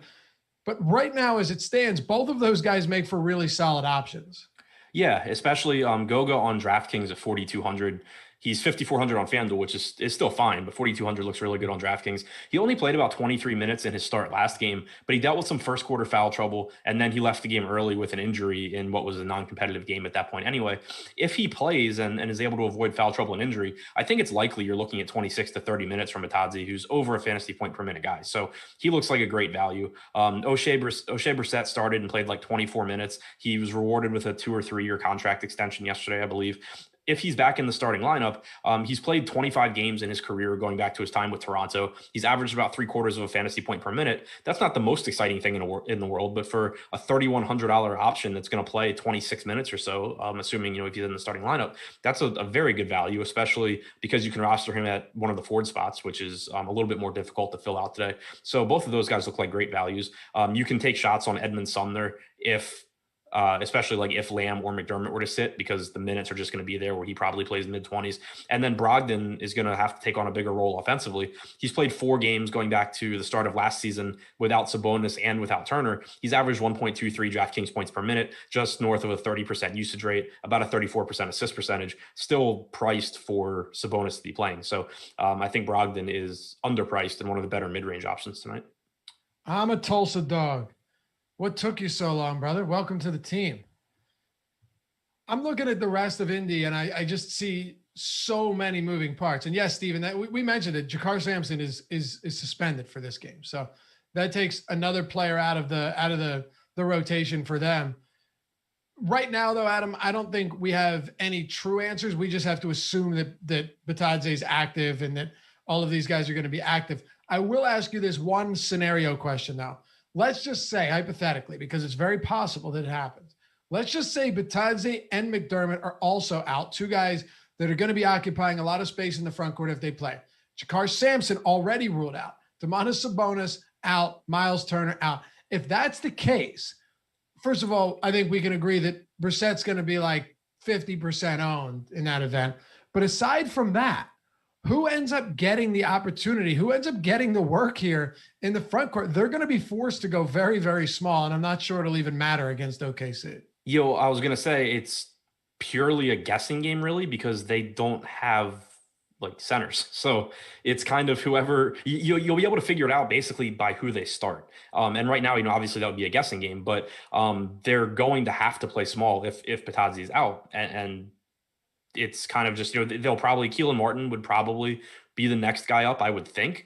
But that, again, it's kind of guessing, because it's not like we can look back and say, oh, well, what do they do when Miles Turner and Goga Bitadze are out and Sabonis is out, because that has not happened. So, and even Sampson. Right. Yeah. Sampson would be the next guy up. So you're taking 4 centers off the floor. I don't know what they'll do. My guess is Keelan Martin gets more run. Like you said, O'Shea Brissett would just become even safer and look a lot better.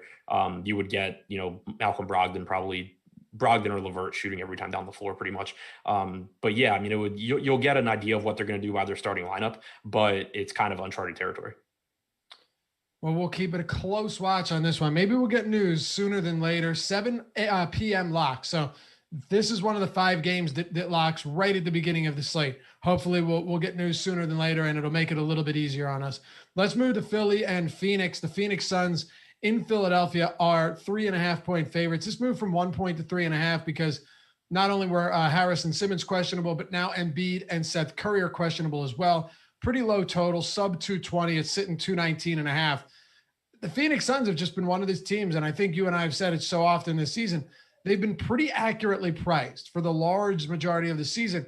And for all of the teams that have dealt with COVID-19 protocol, guys being out with injuries, does it not feel like they've been healthy for the most part almost the entire year? Yeah, they've been healthy, and they haven't even had one of those stretches, especially on DraftKings. Temporarily or periodically, you'll get like a cheap Chris Paul on FanDuel. But on DraftKings, not only have they been healthy all year, but it seems like they've been like the one team where DraftKings never like misprices them. You never look and go, whoa, how did like Chris Paul become $6,300? They're just like, yeah, okay, Chris Paul's $8K every day and Devin Booker's $9K every day, and nobody's going to play them ever.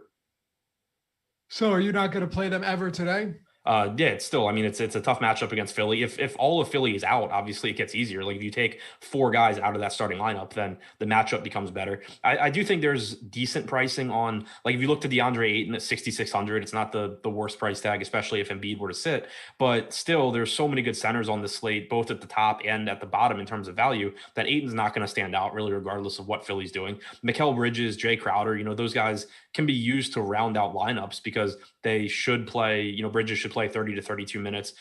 Crowder kind of up in the air. You had Dario Saric start over him last game, but then Crowder started the second half against Milwaukee. Crowder ended up playing like 25 minutes in regulation. But the point being here, they're cheap enough, Bridges and Crowder, that and the forward positions are relatively weak. So like they can help fill out a lineup, but they're not guys that you're really seeking out. No, not at all. CW89. So say Pacers have no bigs. Would OKC bigs play more because of the advantage or play less to keep up with the smaller Pacers lineup?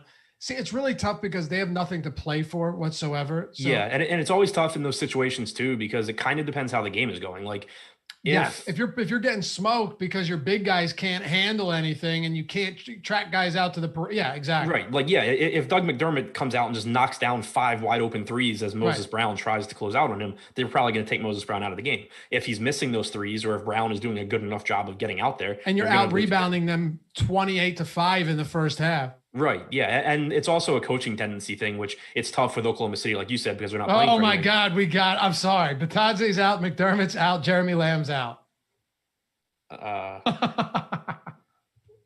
Okay. So they have 1, 2, 3, 4, 5, 6, 7, 8, 9. They still have 10 players. Oh boy. Okay.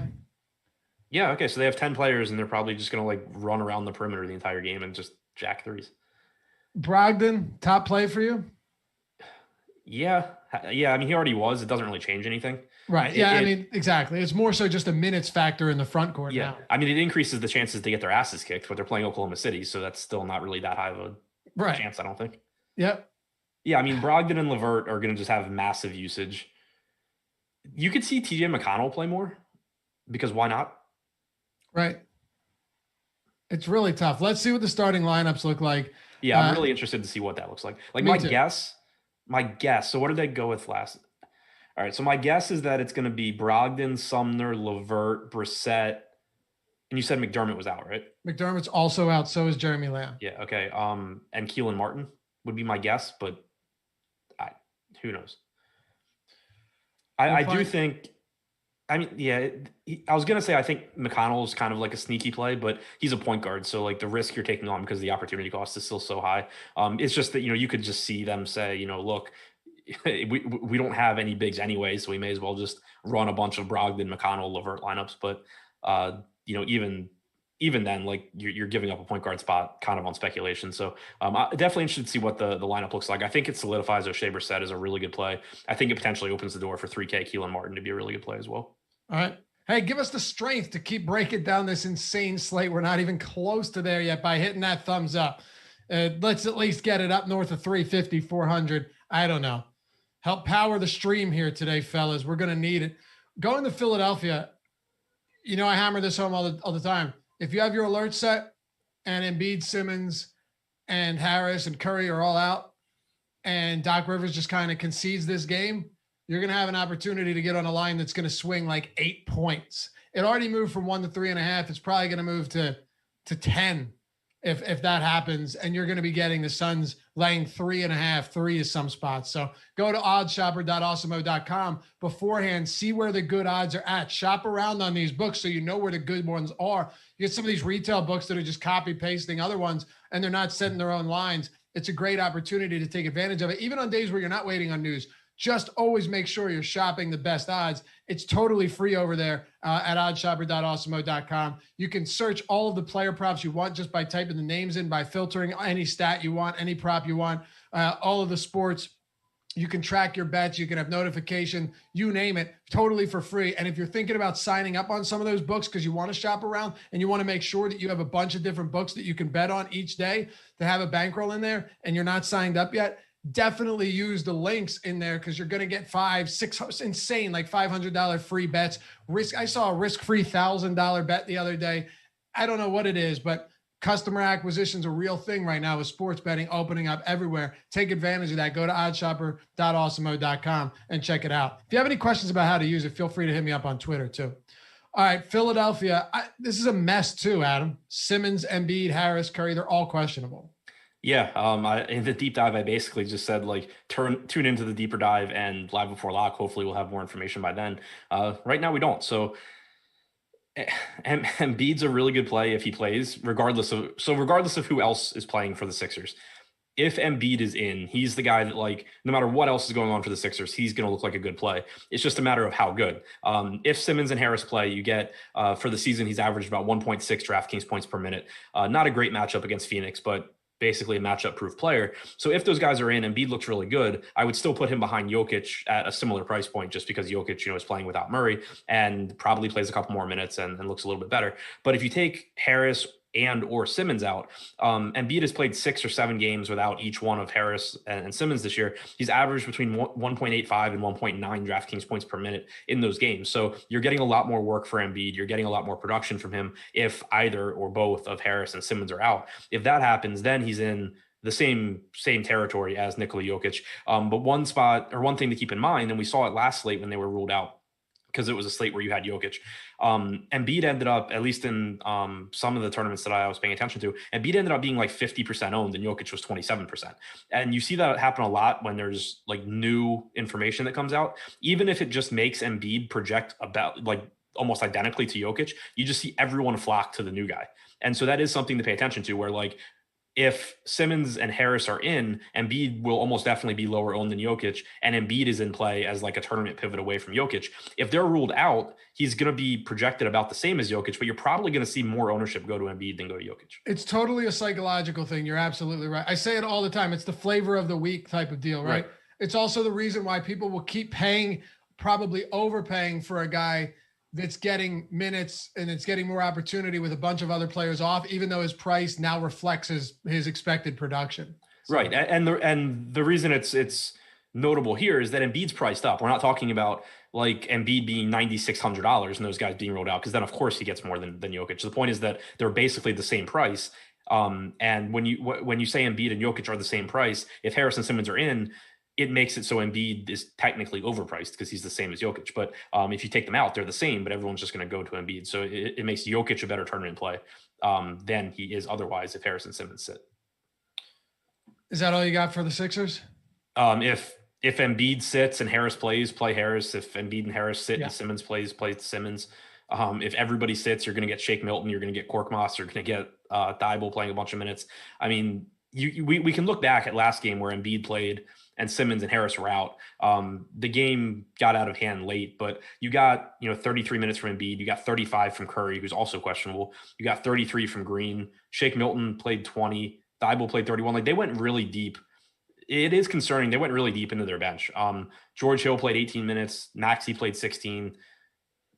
Matisse Thybulle was the only player other than Green, Embiid, and Curry that topped 26 minutes in that game. So if some combination of the questionable players are in, I would be cautious with going to players that are not normal starters. Ty Johnson, no, we do answer questions, but as I addressed at the top of the show, we've got 12 games to get through. We've got 12 games to get through and an absurd amount of news coming in. Not to mention, I have no idea what your question even meant. So if you'd like to readdress it, I'll be happy to answer it with a small super chat. No, I'm just kidding. But all right, let's talk about Utah and Houston. Utah Jazz, and you're right. Just to close out the Sixers, it's just a matter of who's out. If one of them or two of them are out, you play the other guy. There's a big three on this team. And if Embiid and Harris are out, there's a possibility that Simmons might even take 10 field goal attempts tonight. Yeah. Just whatever starters are in, they look good. If all the questionable guys are out, then you can start looking to guys like Shake Milton and Korkmaz with as much confidence as you ever looked at Korkmaz. Dude, I do not want to play Korkmaz. Josh said Korkmaz today was one of the only 6 players of 200 or 270 that were ranked behind Jaren Jackson Jr. It's $7,100 on DraftKings. So that's assuming all of them play. Do you think that Donovan Mitchell being out is enough for us to kind of handpick anybody from this Utah team against Houston today?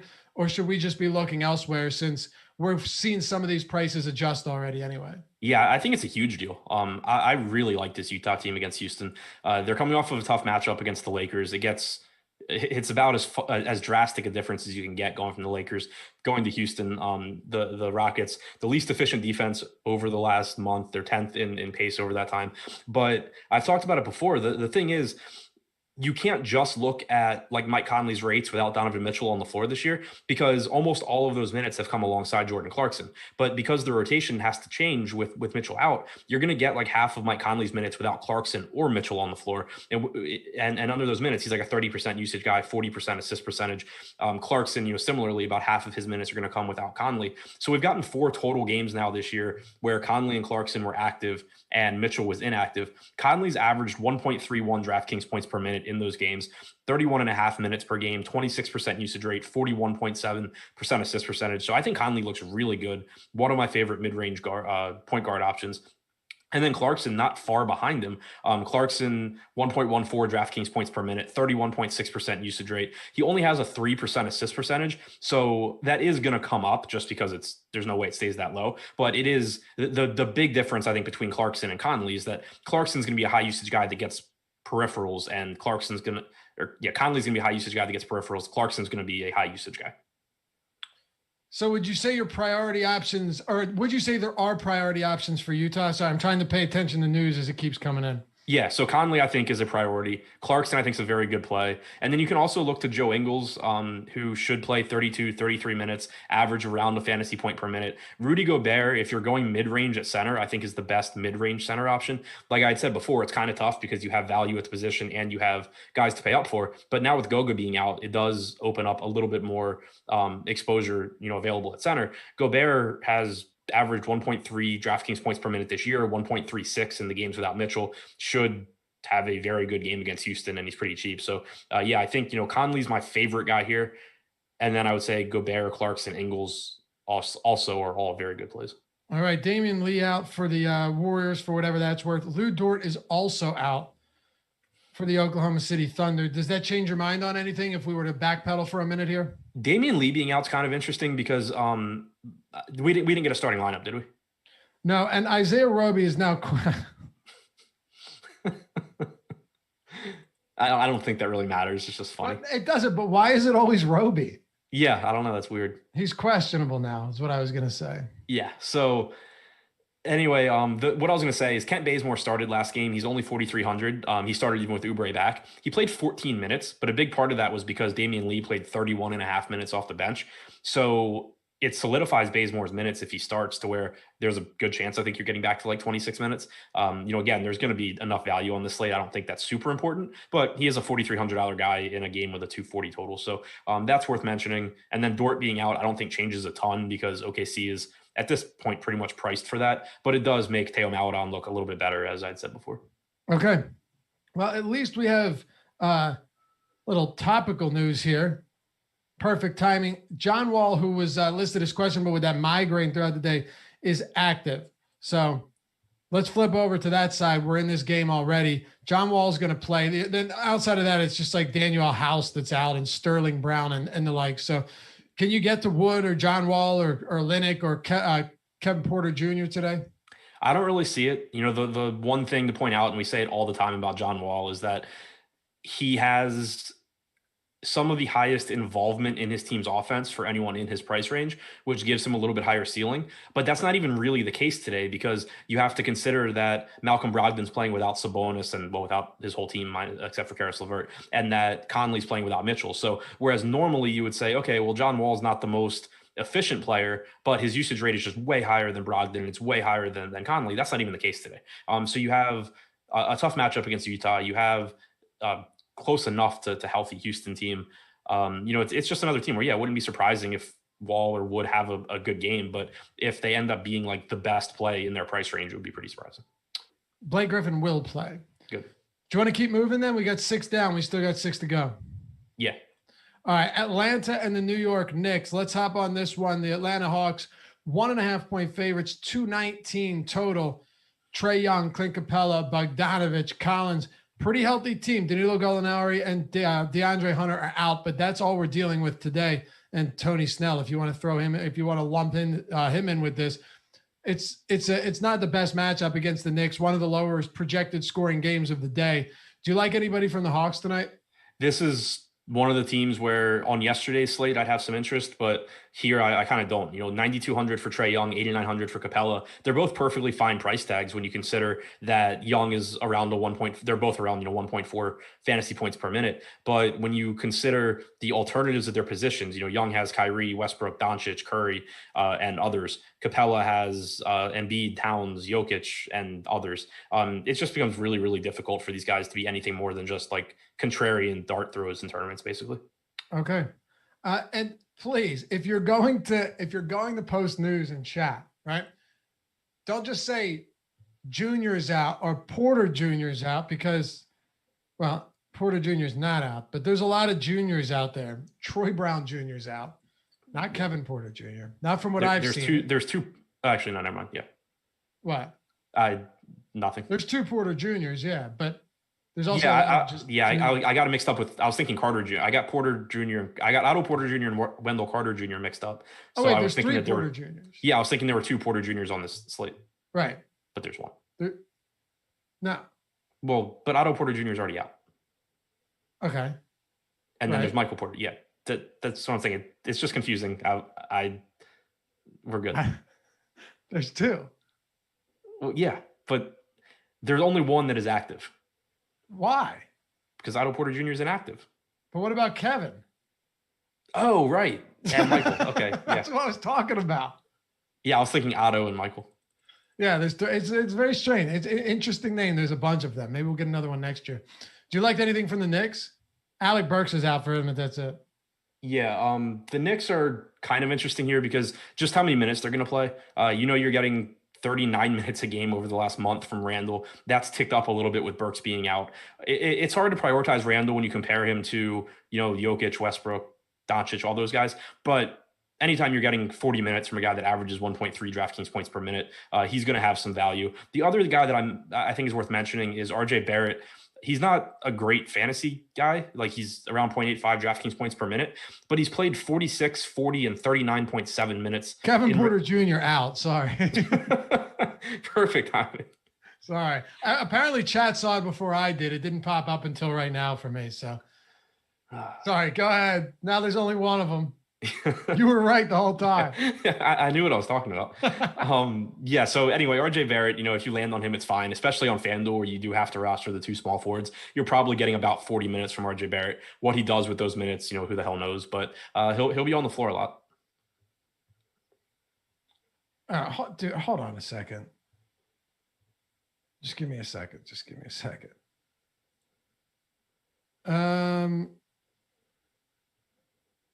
All right. And when I actually see that news that someone just sent to me, I'll be sure to throw it out there.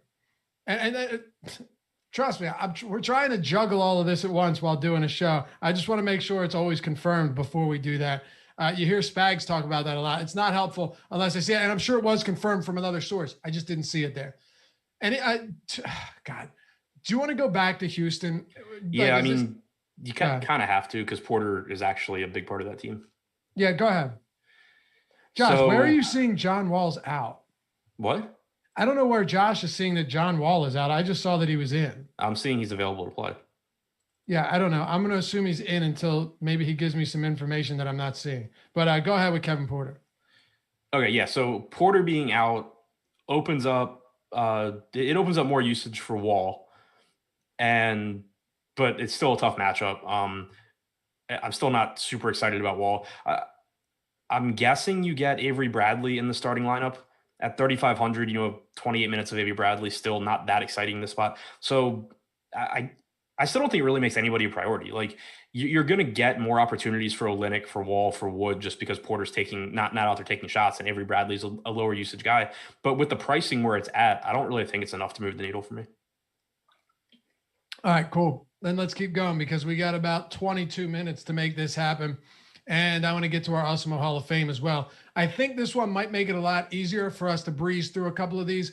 Miami and San Antonio. The Miami Heat had 1,000 guys questionable today, but now we're pretty much in business because Butler's active, Bam Adebayo's active. Someone else Dedmon was questionable. He's active.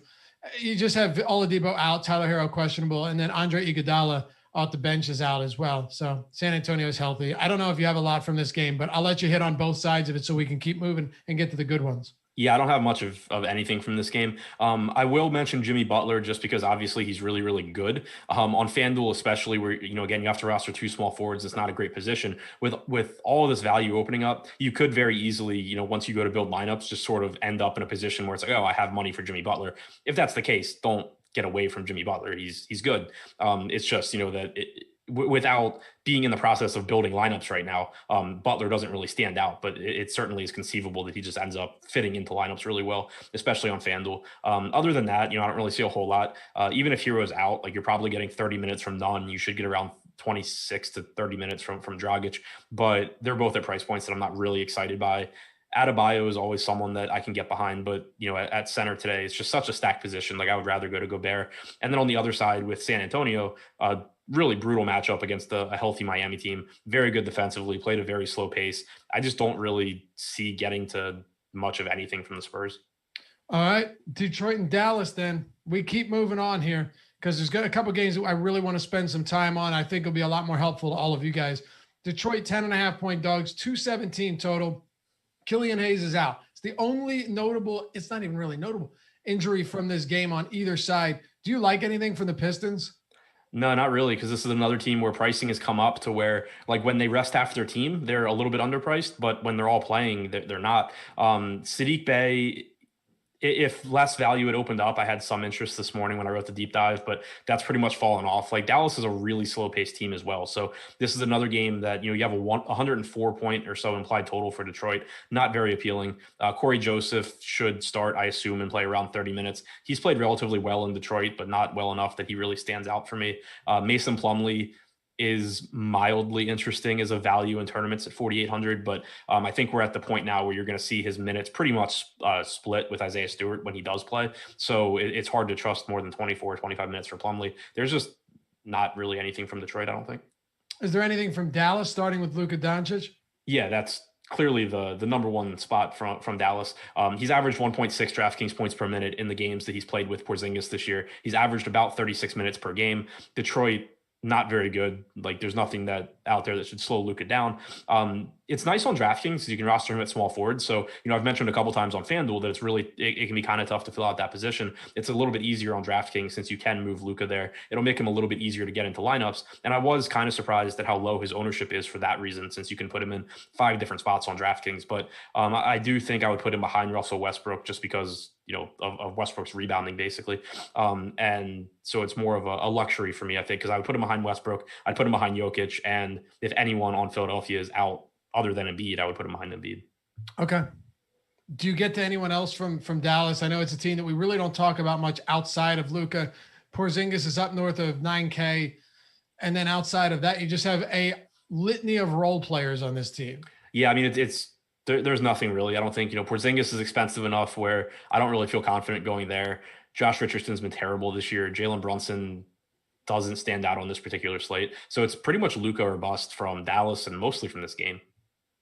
All right, Jordan, cue that music. Let's hit the Hall of Fame. We got 3 games to go and plenty of time to make this happen. That is efficiency. UFC promo right now is UFC 261. Got the best UFC tools out there. I can prove it to you as well. Adam's crushed UFC. He hardly knows the sport. We got ownership, player projections, all of that good stuff. Throw it up on the screen, Jordan. The Hall of Fame. You don't have to throw the promo out there. Awesemo.com/promos, UFC 261. Get you a full month, half off, less than $15 to do it.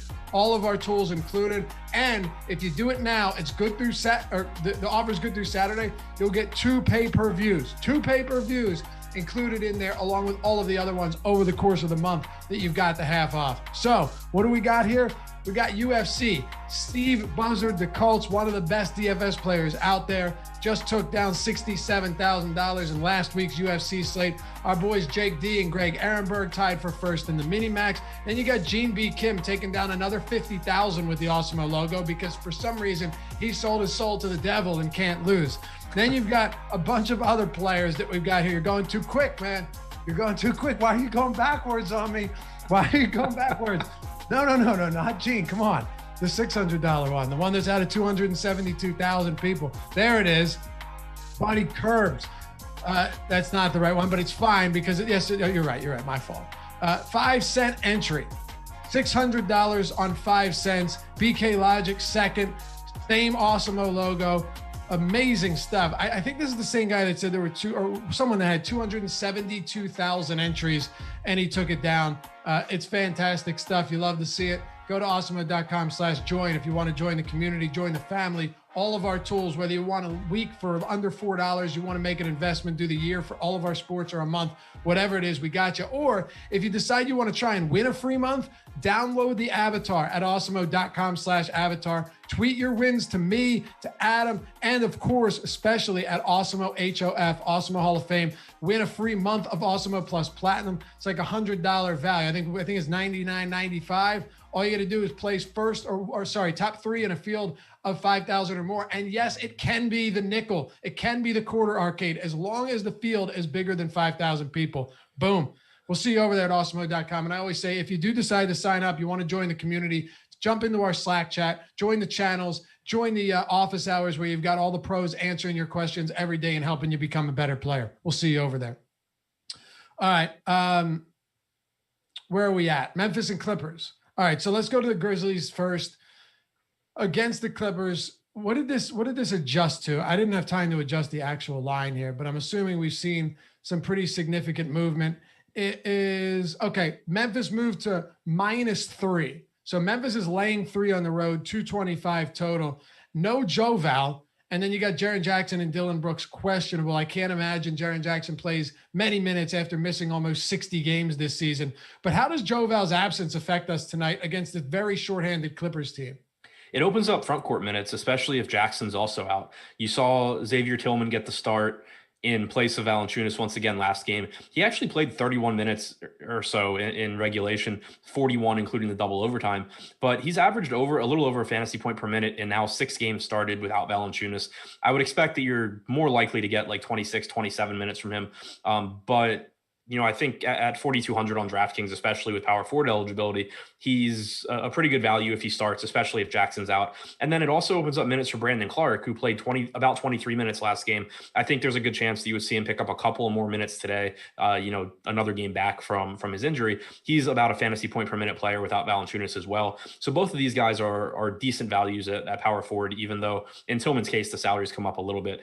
Beyond that, you are waiting for that injury news on Dylan Brooks and on Jackson, because if Brooks is out, it opens up playing time. You got Desmond Bane starting the last game, but then DeAnthony Melton came off the bench, played excellent. He's been really good all season long. Whenever he's gotten playing time, he's been a very good fantasy contributor. So he played 41 minutes in that game. I don't think it would be surprising at all if you saw him start in place of Bane, even if he comes off the bench. If Dylan Brooks is out, I think you can look to a $4,400 DeAnthony Melton as a contrarian option in tournaments, just because he's better than anybody ahead of him. And it's just a matter of, will they put him on the floor? But when he's out there, he produces well. So I think, Tillman and Clark are the pieces you can be the most confident in, but they will look better if Jackson sits. And then if Brooks sits, you can start to look to DeAnthony Melton as well, I think. You want to talk about the LA Clippers with no George, no Kawhi, no Reggie Jackson, no Rajon Rondo today on the second of a back-to-back? Yeah, it doesn't seem that important. Okay, let's go to Denver and Portland. So they have, I think, 10 guys available. They have 10 players available, confirmed. Yeah, and so I'll start it off by saying if we get late news on Marcus Morris, it would be about the 4th time this year that he hasn't been on the injury report and then is ruled out on a back-to-back. So for now, assume Marcus Morris is playing. If he does play, he's a very good option. A lot of the offense will run through him without Kawhi and without Leonard. Just, sort of be aware and make sure that you get confirmation he's actually playing. Other than that, you got, Terrence Mann started yesterday, played about 24 minutes. He's averaged 30 minutes per game in games without George and Kawhi this year. He's averaged about 3/4 of a fantasy point per minute, but without Reggie Jackson, he's going to have the ball in his hands more as well. For a guard, he's a good rebounder too. So this is another one of these guys where even if the scoring and the usage isn't the most exciting for him, you're getting rebounding, which gives him, more consistent production. So Terrence Mann should end up looking like a good value. Luke Kennard has averaged about almost 0.9 DraftKings points per minute this year when he's played without George or Kawhi on the floor. So he looks like a very good value that you can use at small forward as well. Zubac's production should go up. Batum is an okay value, but I think the priorities here are going to end up being Kennard, Mann, Morris, assuming he plays, and then to a lesser extent because of his position, Zubac's. Ben P with a very nice compliment said this show with this duo should win an Emmy for the best DFS show out there. Very flattered, but then I wouldn't be able to, if we were in consideration for an Emmy, we wouldn't be able to say whatever we wanted. And that's kind of the joy of doing this show. You know what I mean? Yeah, but I'd still take the Emmy. Would you? And you would censor yourself? Yeah, I think I'd be okay with that. I don't say too much controversial shit. See, I can't say that. Well, there goes the Emmy. Yep, upfront fanatic. Welcome to the team, man. Yeah, by the way, if you just hit join down there, it's like $2.99 or something, and you get the emojis. We're adding all the cool ones every day. Pretty fun, and you get the badges that go up as the longer you're here. Oh, Slightly Long said you're selling out. Yeah, that's a straight sellout move. But you gotta do things to move up in this world, I guess. So can you just round out the Clippers for me, what you're actually thinking here, and just kind of crystallize everything because it's a mess? Yeah, I'm trying to get the rates pulled up for George and Kawhi not being on the floor. Obviously didn't have them up ahead of time, but so we've gotten for Terrence Mann this year, he's at about 0.8 DraftKings points per minute. Kennard's at 0.91. If I take Reggie Jackson off as well, those should go up. But Mann and Kennard are both going to look like very good values. 0.96 DraftKings points for Kennard, 0.82 for Mann. Zubats is at a fantasy point per minute, as you would expect. Marcus Morris, 1.18 DraftKings points per minute in 102 minutes without Leonard, George, or Jackson this year. 26.5% usage rate. Assuming he plays tonight, Marcus Morris, I think, is one of the best forward options on the slate. So Morris, Mann, Kennard, I think the priorities for me. But then, you can, of course, get to Zubats. You can get to Batum. Outside of that, it's kind of dicey on who ends up getting the run for the Clippers. Like, how much does Cousins play? How much does Patrick Patterson play? Not that he's a very good fantasy producer anyway. So the guys I feel most confident in would be Mann, Kennard, Morris. Okay. 2 more to go, Denver and Portland. We can talk about an 8,400 Damian Lillard on DraftKings, on FanDuel, which is just wild. But first, let's start with the Denver Nuggets. 1 point favorite, should be a competitive game, close one at that, 230 total. Nikola Jokic, Josh and I discussed this at length today, just the notion that he really should be a fan favorite by everybody, and he really should be loved, and he should get the hype that he deserves, but he kind of doesn't. And maybe that's a good thing. Maybe that's a good thing because he's going to go and he's going to win the MVP, and then they'll put some respect on his name, because he's been absolutely fantastic. What a far cry, Adam. This year's Nikola Jokic, returning to the bubble, as a matter of fact, like 100 pounds later. What a far cry from what we saw at the beginning of last season, where he was wildly out of shape.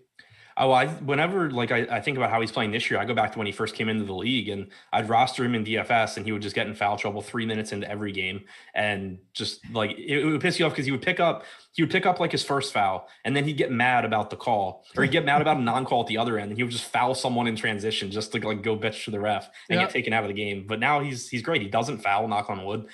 He's averaging 36 minutes per game. He's at 1.89 DraftKings points per minute in 9 games without Murray now. Assist percentage through the roof. Usage rates up around 30%, or up over 30%. He's averaging 30 points per game in those games. There's nothing negative to say about Jokic here. Portland, one of the weaker defenses in the league. Jokic, phenomenal. One of my favorite plays on the slate. Do you have any other favorite plays from the Nuggets? No, I had wrote about Michael Porter Jr. in the deep dive because I don't love his price tag at 7,900 on DraftKings or even 7,400 on FanDuel, but because small forward's pretty weak, I thought that Porter stood out a little bit. But we've gotten so much value between the time I wrote that and now that I think it's going to be a lot more difficult to prioritize him. Still, 1.1 fantasy points per minute without Murray, he's fine, but just doesn't really stand out to me like he did earlier today relative to the rest of the slate. What about Portland, starting with Dame Lillard expected to return tonight? Yeah, so I'm assuming that you're getting full run or close to it from Dame, which at 9,600 on DraftKings, I'm not really interested in. Tough matchup against Denver, not a loaded point guard position. On FanDuel, I think you can at least take some shots in tournaments at 8,400. There's so many good point guard plays that I still wouldn't say he's a priority here, but he is pretty clearly underpriced for the upside that he gives you. So definitely a better play on FanDuel than he is on DraftKings. Beyond that, it's tough to get to, I think, anything from Portland, really, because you have McConnell priced up because of the time that Dame was out. So it's really tough to get to him. You have Nurkic coming back, who, 24 minutes of him at $5,400 would be kind of appealing on some slates, but not so much on this one. It makes Cantor unappealing. Dame coming back hurts Powell. Nurkic coming back takes those minutes away from Carmelo Anthony that we saw yesterday. So overall, it's just another team that I'm pretty much staying away from. I lose track of time when it comes to basketball sometimes, when it comes to players. How long do you think Nurkic has been in the league? 5 years? 8. Really? Yeah. 2014 season. Yeah, what a front court that was. Isn't that weird though? I mean, 1, 2, 3, 4, 5, 6. Sorry, 7 years, but still, it doesn't feel like that long. And I don't know. It's super weird. Like I did not know or remember that he's been on the Blazers for 5 years. To me, it feels like he's been on the Blazers for a couple of years. Yeah, I would have guessed he'd gone there like 3 years ago and that he'd been on Denver like 5 years ago. Been in the Blazers since 2016. Pretty crazy. Jokic has been in the league since 2015. Yeah, that's crazy. It really is. Do you have anything else outside of Dame from Portland? No. Okay. Then let's wrap it up with Minnesota and Sacramento. One more thing. This is not a read. This is just me telling you something that I think you'll like. We've had the Awesemo merch shop with the hats, with the Awesemo hats, with the sweatshirts, with the, everything. But it's always been kind of hard to find. It's been cluttered. We just revamped it. We're going to launch that tomorrow and give away like a lot of money in free credits to the merch store. So everyone that's always been asking about those Awesemo hats and the hoodies and all that stuff, we got you covered. So hang out for that one tomorrow on the Deeper Dive. Maybe we'll bleed it into the live before lock as well. Minnesota, Sacramento, this is exact same game as last night, late night hammer. Minnesota 4.5-point dogs. Kings 239.5 total. The only difference here now that Rashawn Holmes is out, by the way. That happened while we were on the show. De'Aaron Fox is questionable. But Fox tweaked his ankle yesterday, played 28 minutes. We'll get there, and I'll get your take on whether or not you think he plays and what we do with guys like DeLon Wright and Halliburton if he doesn't. But first, fire away with this Minnesota team. Yeah, so, I mean, it's a really appealing game. It's a really good spot for Minnesota. You saw Karl-Anthony Towns just absolutely destroy the Sacramento front court last night. He should be able to do it again tonight. Should play around 36 minutes. He's averaged a fantasy point and a half per minute this year. I have no issues whatsoever with Towns. The only concern is that, you have to compare him to Jokic. You have to potentially compare him to Embiid if Embiid's able to play. So he kind of ends up ranking behind those guys just because he's not quite as good a fantasy point per minute guy. And those guys are playing potentially on shorthanded teams. But still, I think Towns is a very good option. Right now, they're looking at ownership. 19% ownership on DraftKings going to Towns, 20% going to Jokic. To me, I just want more Jokic if that's the case. But Towns certainly in a good spot against Minnesota. You also can look to Anthony Edwards, 7,100 on DraftKings, 6,900 on FanDuel at small forward. I think he's scoring dependent, but it's the Kings, so he should be able to score. Played about 37 minutes last night. Just a high upside option that I wouldn't say is a priority, but that does give you a high ceiling. Jaden McDaniels, I think, lost value between the time I wrote the deep dive and now. Should play about 30 minutes, averages about 3/4 of a fantasy point per minute. He's a perfectly mediocre value on DraftKings at 3,700, but not anything I'd be excited about. Russell and Rubio, I think, are guys that I would get to on other slates, but not so much on this one. Okay. Do you think De'Aaron Fox plays second of a back-to-back ankle tweak yesterday? I think he plays. My main reason is that part of the reason Luke Walton said he played 28 minutes was that he was trying to be cognizant of his ankle with it being the first half of a back-to-back. So logically, that would make me think he plays today. The caveat being Luke Walton, A, lies constantly, and 2, doesn't know what logic is. So I'm not sure if it actually holds true. But so I'm assuming Fox plays. But the thing to keep in mind, and I mentioned this again, it's not going to be as big a deal now that we have so many teams missing guys. DeLon Wright now has played at least 25 or 26 minutes in 3 straight games, and we've seen him sort of just taking minutes from everyone, sort of depending on the night. First, it was Halliburton. Last night, he was taking minutes from Fox. I thought the Fox being limited in the first half and potentially limited tonight was kind of interesting because it was one more guy that you could potentially see DeLon Wright take minutes from at 4,100 on DraftKings in a great matchup. The thing is, though, DeLon Wright is fine. If you're playing a bunch of tournament lineups, by all means, gamble on some DeLon Wright. But when you're trying to prioritize in the context of the slate, why are you rolling the dice on a guy that might play 18 or 20 minutes when you can just roster a guy from 4 different teams that have 9 players or 10 players? Right. It's a good point. There's so many different ways you can go to avoid something like that. What if we get Fox as out news before lock? Play a lot of DeLon Wright. I mean, 4,100 against the Timberwolves, that would open up Terrence Davis at 3,300, because you have to remember that even though he played 28 minutes last night, when you look at Sacramento's normal rotations, you're penciling Fox in for 37, 38 minutes. If you give 40 in a lot of games. Yeah. Yeah, if you end up giving, 30 to 34 minutes to DeLon Wright, that's opening up Terrence Davis to getting into the mid-20s. It's opening up Halliburton to get back north of 30. It's opening up usage for everybody. It would make Sacramento a phenomenal team if you're able to late swap onto them, or, like you said, if we get news before lock. All right, close out the rest of the Kings for us outside of the backcourt. I think Barnes on FanDuel, he's $1,100 less expensive than he is on DraftKings at power forward. He is just shy of 0.9 fantasy points per minute this year, but in a great spot here against Minnesota. Second, I think, in the NBA over the last month in minutes per game. Should play, about 37 and a half, 38 minutes tonight. Whiteside is a high upside option that, comes with a very low floor. I think on FanDuel, it's going to be easier to get there at 5,400 than it will be at 6,200 on DraftKings, but he's about a 1.25 fantasy point per minute guy. You should get around 24 minutes from him tonight. So, I think he's fine. And then, yeah, I think that's about it. Like Metu played like 17 minutes last night, but I don't think we need to go there on this slate. He was in the tournament. He was in the 100K winning lineup on DraftKings too. Yeah, I played him 2 slates ago or something, and he played like 6 minutes. So it was only right that he ended up in the winning lineup. Yeah, that's what happens. We're going to get out of here and give Josh and Greg plenty of time to cover this 12-gamer. Thanks for hanging out, everyone. Best of luck tonight. We'll catch you back here soon. While you're waiting, hit that thumbs up, subscribe, follow my man Adam at ShipMyMoney DFS, myself at Loughy_D, LOUGHY_D. And remember, we'll see you back here tomorrow, giving away a ton of free shit. You can buy whatever you want. Hopefully you're here. Hopefully you win. And hey, Jordan, thanks for producing, brother. We'll see you back here tomorrow.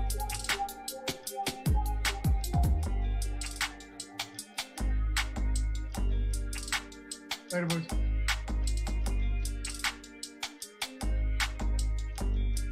Ooh. Some stuff going on. This is going to be...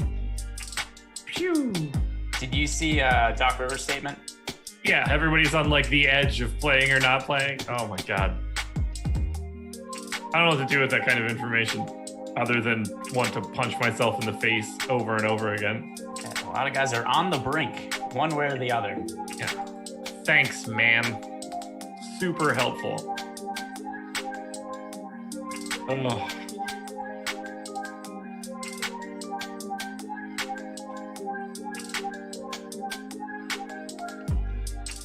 Hello, Jordan. What up, Jordan? I mean, it doesn't matter if we're ready or not. No matter what we do in the first 15 minutes of the show is going to matter in the last 15 minutes, so. In fairness, it's all going to become irrelevant after lock also. Yep. Just everybody's going to get ruled out. Honestly, we should just take questions for an hour. At least people will feel satisfied. Let's do it.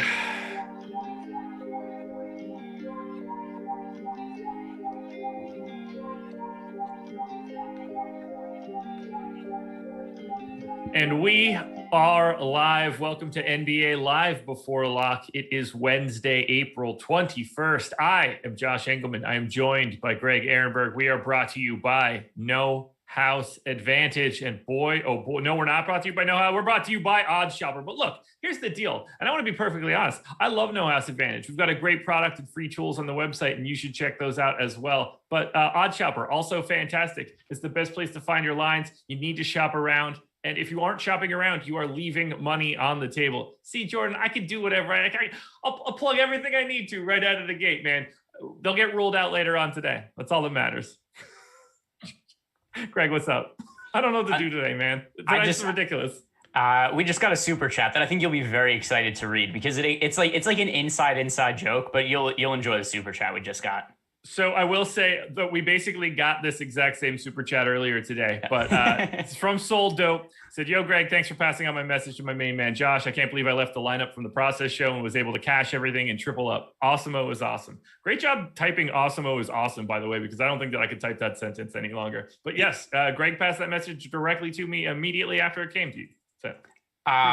So the one biggest downside I would say to working here, I cannot type awesome on my phone anymore. It corrects to Awesemo every single time. I've sent so many text messages to people, like I have to just appear less enthusiastic now because I can't say things are awesome anymore. Because if I'm texting my dad where he's like, hey, I just got vaccinated or whatever, like I can't say that's awesome because then it's just like that's Awesemo. It just sends that way every single time. Yep.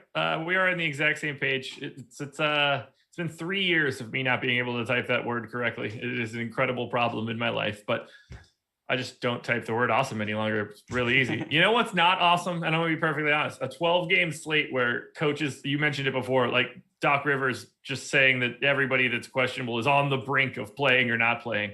I don't know what to do with that information. The tallest guy that's available for the Pacers is 6'7", and there's only one of those guys that are even available for it.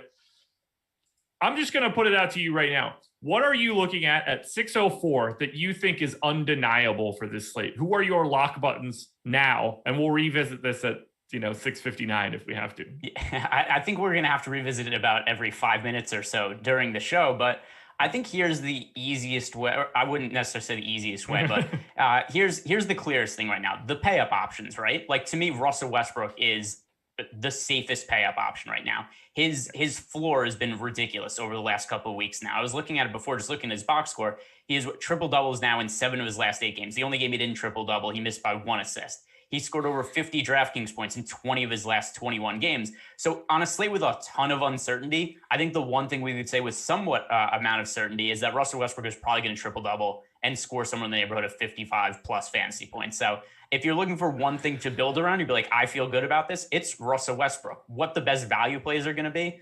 I feel like those are going to come from the Pacers, but that's also a little variant right now. But those are the things I feel good about right now. Russell Westbrook is a pay up option. The Pacers is value. What's really crazy is, and like I'm going to preface this by saying that I'm clearly going to be getting to some of these guys. I don't find the Pacers to be as good of values as I was expecting them to be. Like, normally when you get this situation where everybody that's tall gets ruled out, however that would actually happen, some guys just immediately fly to the top. But I don't think that there's like some huge problem whether or not, like, O'Shea Brissett can play 36 minutes today or 26 minutes today. At 26, I think he looks like a good play. But if everybody's the same height already at 6'6", then center becomes like a thing that isn't really a thing. So I think that he's in line to get a lot of minutes. At 3,100, he is, to me, clearly the best value option coming out of the Pacers. But to me, like, Luke Kennard is significantly ahead of him in terms of value today. I don't even know what to do with Malcolm Brogdon and Karis LeVert's usage rate. Is it just all of the usage? Is it just like 30? Because if it's just 30, then I still like guys like Kyrie more than them. I still think it's all of the usage. The other thing to consider here also is it's a really plus matchup against the Thunder. And the spread isn't that absurd, right? I mean, we're looking at a game with an 8.5 point spread. I can't believe the total for that game is 230.5 points. That seems very aggressive. I don't know if that's a mistake by the books, because it's not like we normally see the Pacers, and especially with all the backups for the Pacers. Like, I wouldn't expect this to be an excessively fast-paced game, but if it's actually going to be a game played at that, it's all backups, or a lot of backups. Yeah, but it's all guard backups. I do expect it to be highly paced. I think they can get, like, the Thunder should be able to get to the rim at will, because there should be zero rim protection in this scenario. I think buckets become easier, and if everybody's 6'6", like, if you're on the Pacers, I don't want to play in a half court set. I want to run in transition as much as I possibly can and run them clean off the floor. So I think there's a couple of ways to look at it. I mean, I could see that logic too. 230.5, though, it just seems so aggressively high to me for the total of this game. But if it's actually going to be played at that high of a pace with guys that are this cheap that are going to be out on the court with that much usage, I mean, like, to me, yeah, I think that Brogdon and LeVert both look like good plays. Brissett is my favorite value play from the Pacers, but you could kind of make a case for all of those guys. But on the other side, I think an interesting talking point is going to be, what is Moses Brown going to turn back the clock to 3 weeks ago where he became Moses Malone? Like, is that a possibility? Because who's stopping him from having another 2020 game at halftime? Isaiah Roby. Well, Roby's questionable. I was assuming that Roby wasn't playing for now, but I assume he's in now that he's questionable. I was assuming he was out when he was out. Yeah. Then once he got real questionable, I put him back in. But yeah, I don't know. Like, in theory, Moses Brown and Tony Bradley should be in a really nice spot if Oklahoma City wants to, throw the ball into the blocks.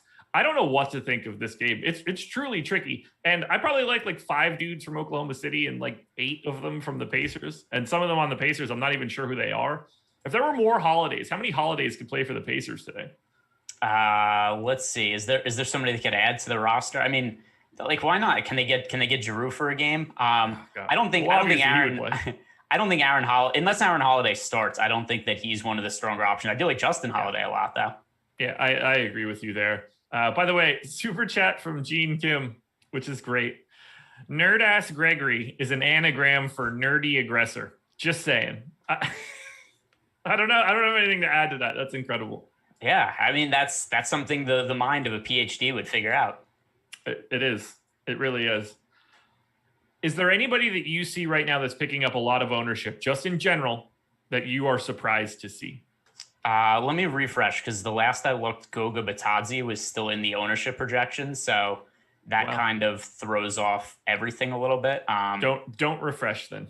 Okay. That makes it really then Goga. Yeah, I mean, yes, but that makes it kind of hard to make to draw an opinion, just because I know that, because I mean, Goga's picking up right now 33% ownership on DraftKings, and FanDuel we have him. Where is he on FanDuel? Only at 6%, but I guess I could look at the FanDuel ones. The DraftKings ones, it's really hard to make an assumption on until we see the Goga ownership update and see who ends up lying where. Let's see, for the FanDuel specific, Luke Kennard is chalk. I have no issue with that. Almost 60% seems a little aggressive, but I haven't projected really highly for FanDuel, especially with basically everybody out for the Clippers. I certainly think, at least in cash games, Luke Kennard, lock, one of the first guys to put in. Yeah. Harrison Barnes picking up over 20% ownership. That seems pretty high to me on FanDuel. Other guys, RJ Barrett at 25% ownership. That's also a number that seems a little bit high to me. But I think the chalk plays are generally rightfully chalk plays. Okay. One thing that I do want to point out right now, and I'm going to place this firmly on in the hands. The blood is on the hands of one Dave Loughran. 2,400 people in here, only 405 likes. As far as I'm concerned, coming out of the deeper dive, that's an embarrassment to the Awesemo.com YouTube channel. If you guys could, please hit that like button, subscribe to the channel, hit the notification bell. But let's run those likes up. Let's shame Dave a little bit. I mean, like 600 seems like it's not even an effort. 700, 800, that would be great. If you guys want to become new members, it looks like we got 3 so far on this stream. If we can double that number, I would really like to just rub it in Laffy's face. He won't even be able to he won't even be on the strategy show tomorrow to try to save face, so I can shame him again before he even gets a chance to follow up. So hit that like button. I appreciate it, guys.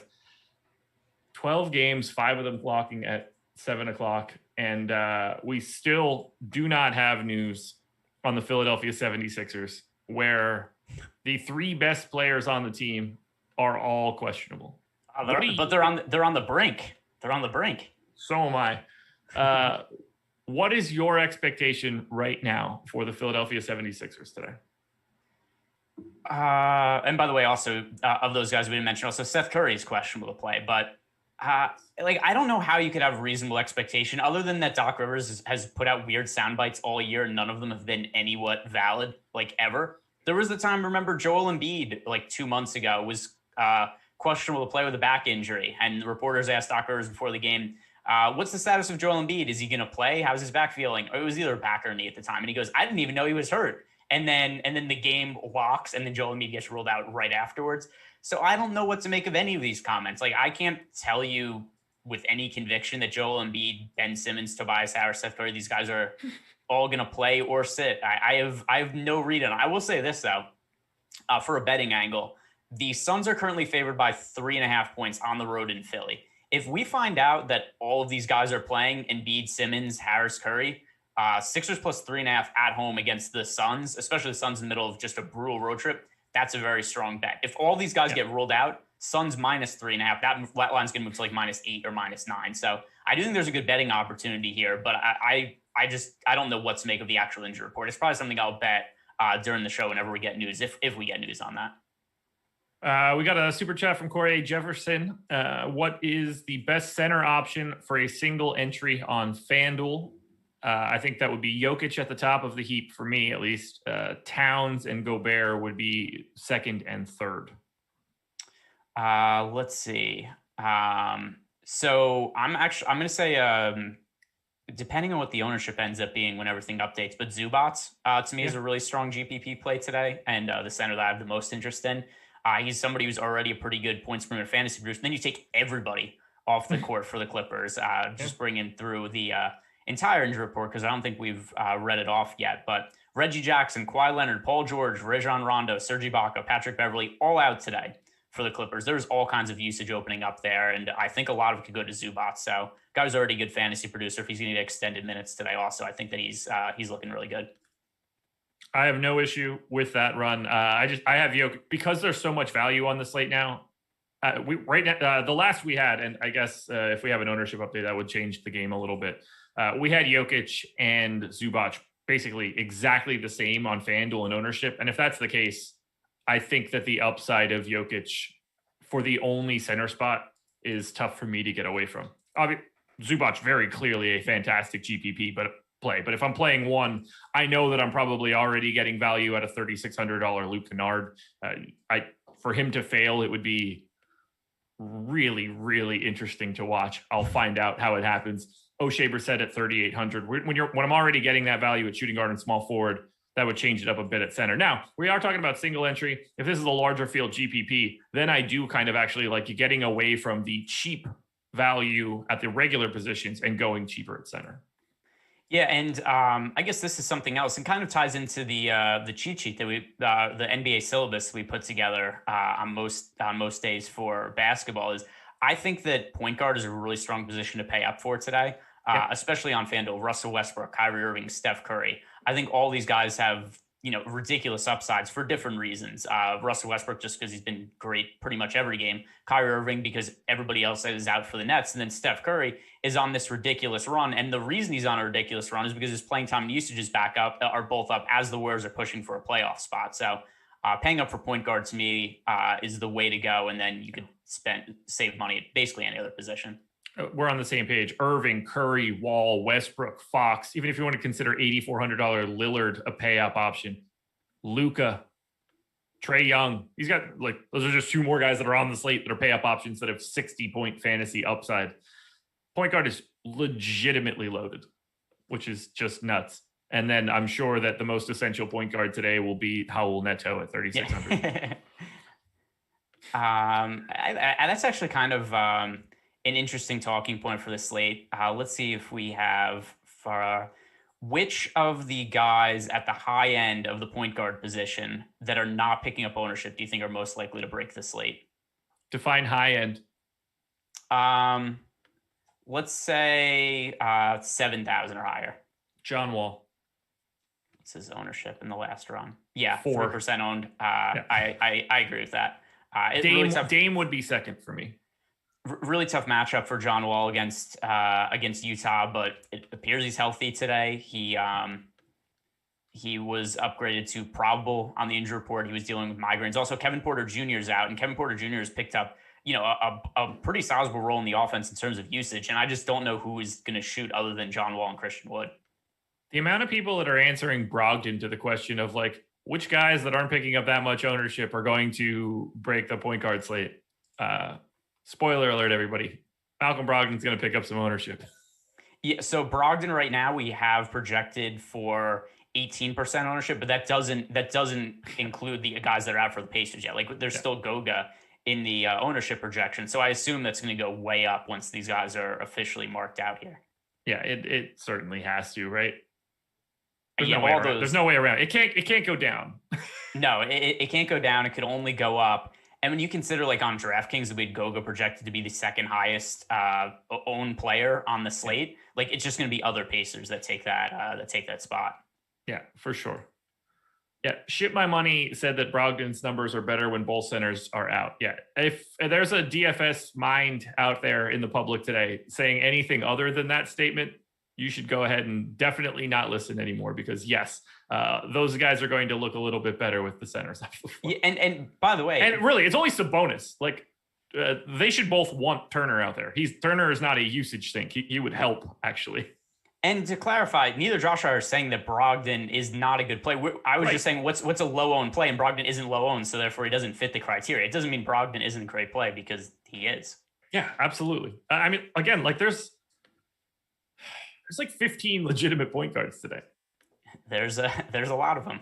It's the depth is wild. And I think Kyrie is still breaking free from the pack, but even then, he probably has like a 20% chance of being in the optimal lineup because this is a 12-game slate and it's aggressively massive. Are we seeing any other news coming in? Everything seems to have just stopped for the last couple of minutes, which is a welcomed change as far as I'm concerned. So with that said, we've got another show coming up after this. We haven't had a ton of stuff on the late night as of late, but tonight we do. PGA Live Before Lock, Ben and Eric, 8 p.m. Eastern time. So about an hour after Greg and I are done, you can go watch golf live before lock.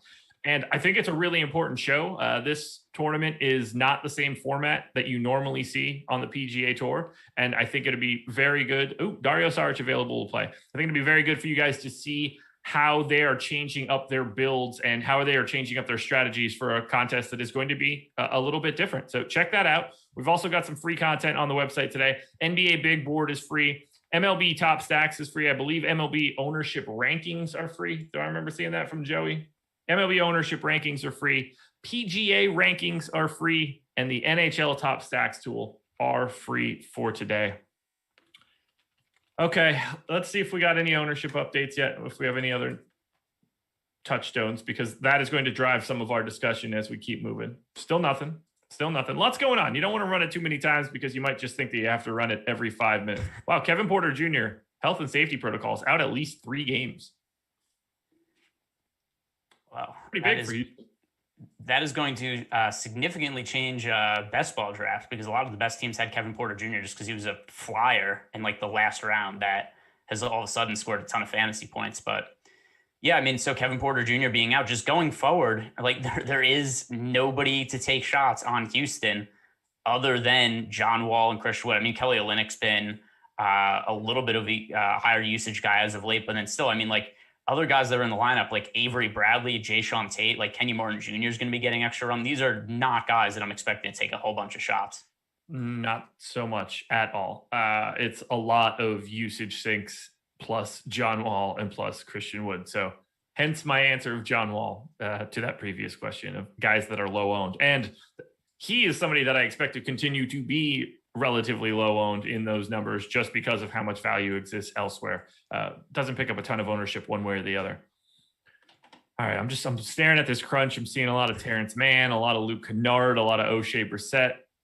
I'm wondering, should I just get out of my contest now? Because that doesn't seem like a fun thing to cheer for, but I don't see any other way around it. So let's work back to front right now. We did touch on some of your favorite centers before. You mentioned Ivica Zubac. I mentioned Nikola Jokic. Do you have your eye on any other main centers today? Honestly, this can all get blown up if Joel Embiid gets ruled out. Yeah, actually, let's talk about that for a second.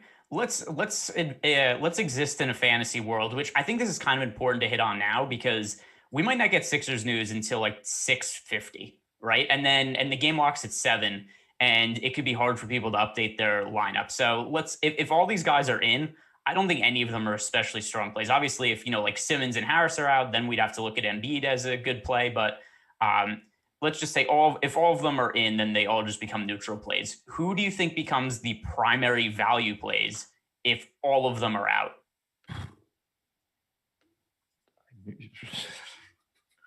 If all of them are out. Because I assume that would be the case. Like, all right, if 2 of them are out, like let's say Simmons and Embiid aren't able to play, what's the purpose in playing Harris in that situation? Like, they're going to lose to the Suns anyway. We're getting to the point of the season where it's really condensed. Like, if 2 of these guys are going to be out, like, why not just rule out the third one? You're not going to win the game anyway. I mean, 4K Dwight looks really good on FanDuel. I think he looks really good on DK at 4,600 as well, but certainly a better play on FanDuel. I mean, Shake Milton has to become like a pretty high end priority. I feel like we've been on this journey before together.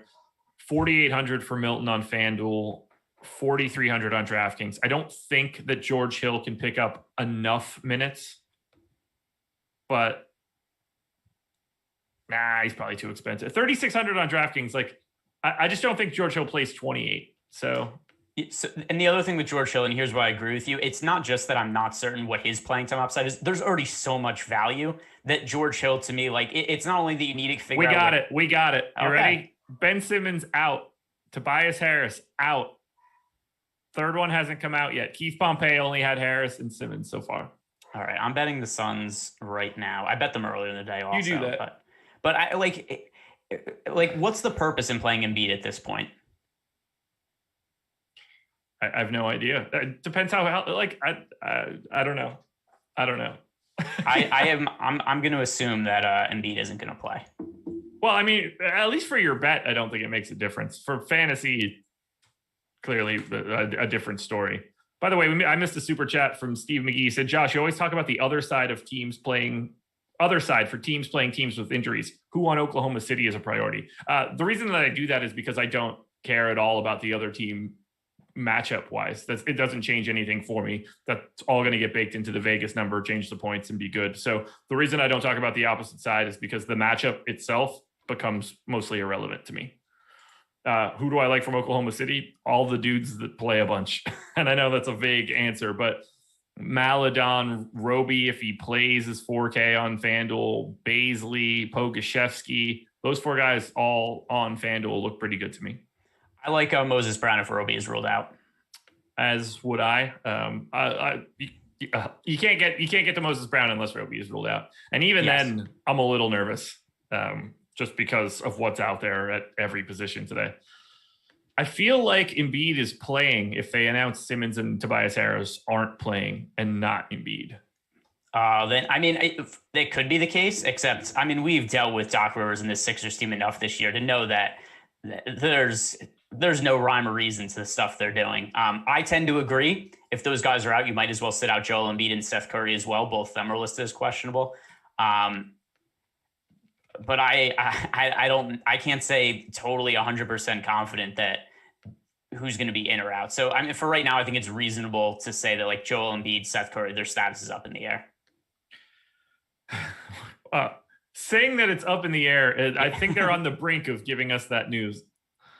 All right, so let's walk through this entire Sixers example for right now. We're taking out Ben Simmons. We're taking out Tobias Harris. So that right there is 70 minutes, we'll call it, of playing time. Who gets the immediate benefit from the news that we already have? All right. Well, I'm looking at the on-off court numbers really quick, just so I could see what the usage looks like when we just take Simmons and Harris off. I know a lot of the usage is going to go to 38, Shake 28 or something. Yeah. I mean, I'm just kind of curious to have it in front of me. Especially because like this is usually information I'd have ahead of time, where it's like, oh, this guy's questionable. I'm curious when this many guys are questionable from the same team, like what am I going to have? Just, like eight different possible iterations in front of me. But all right, so here we go. It's way more ridiculous than I would have thought. All right. Joel Embiid this year. Give me a guess on his usage rate with Harris and Simmons off the court. I thought that it was like 38, but it might actually be 40. 45.2. It's way worse than that. Holy shit. 45.2 and per 36 minutes, 76.5 DraftKings points in the minutes with those guys off the court. Shake Milton gets to like 28, something like that. 32% for Shake Milton. Maybe I'm just thinking about Tobias being off and not Ben Simmons as well. Tobias, Harris and Simmons off. Shake Milton, 32% usage rate and a good amount over a fantasy point per minute. Curtis McMillan with the super chat. How do you feel about LeVert pivot from Beal? Seems like the perfect get right spot, low ownership. I don't think that LeVert is going to be all that low owned. Neither do I. And I'm going to refresh right now to see if we have late. I think LeVert is a very strong play. Just looking at points per dollar. I agree with Josh. I do not think he's going to be low owned. I think he's going to be very, very popular. Well, I think the only people that are going to be very, very popular are the ones that are in like truly broken situations. But I think that LeVert and Bradley Beal should ultimately end up relatively similarly owned. The difference between 15 and 23 or something like that to me is irrelevant on this slate at this ownership. point. We have the ownership update, so which is, I assume, going to have all of the Philly guys still in. Yeah, very possibly. My computer's spinning right now, but I see the timestamp. It says last update 59 seconds ago, but so am I. My computer is it's working to try to get the page up. Here we go. All right. So the chalk play on draft, do you have it in front of you? I do. Okay. So The highest owned player on DraftKings right now is O'Shea Brissett at 42% ownership.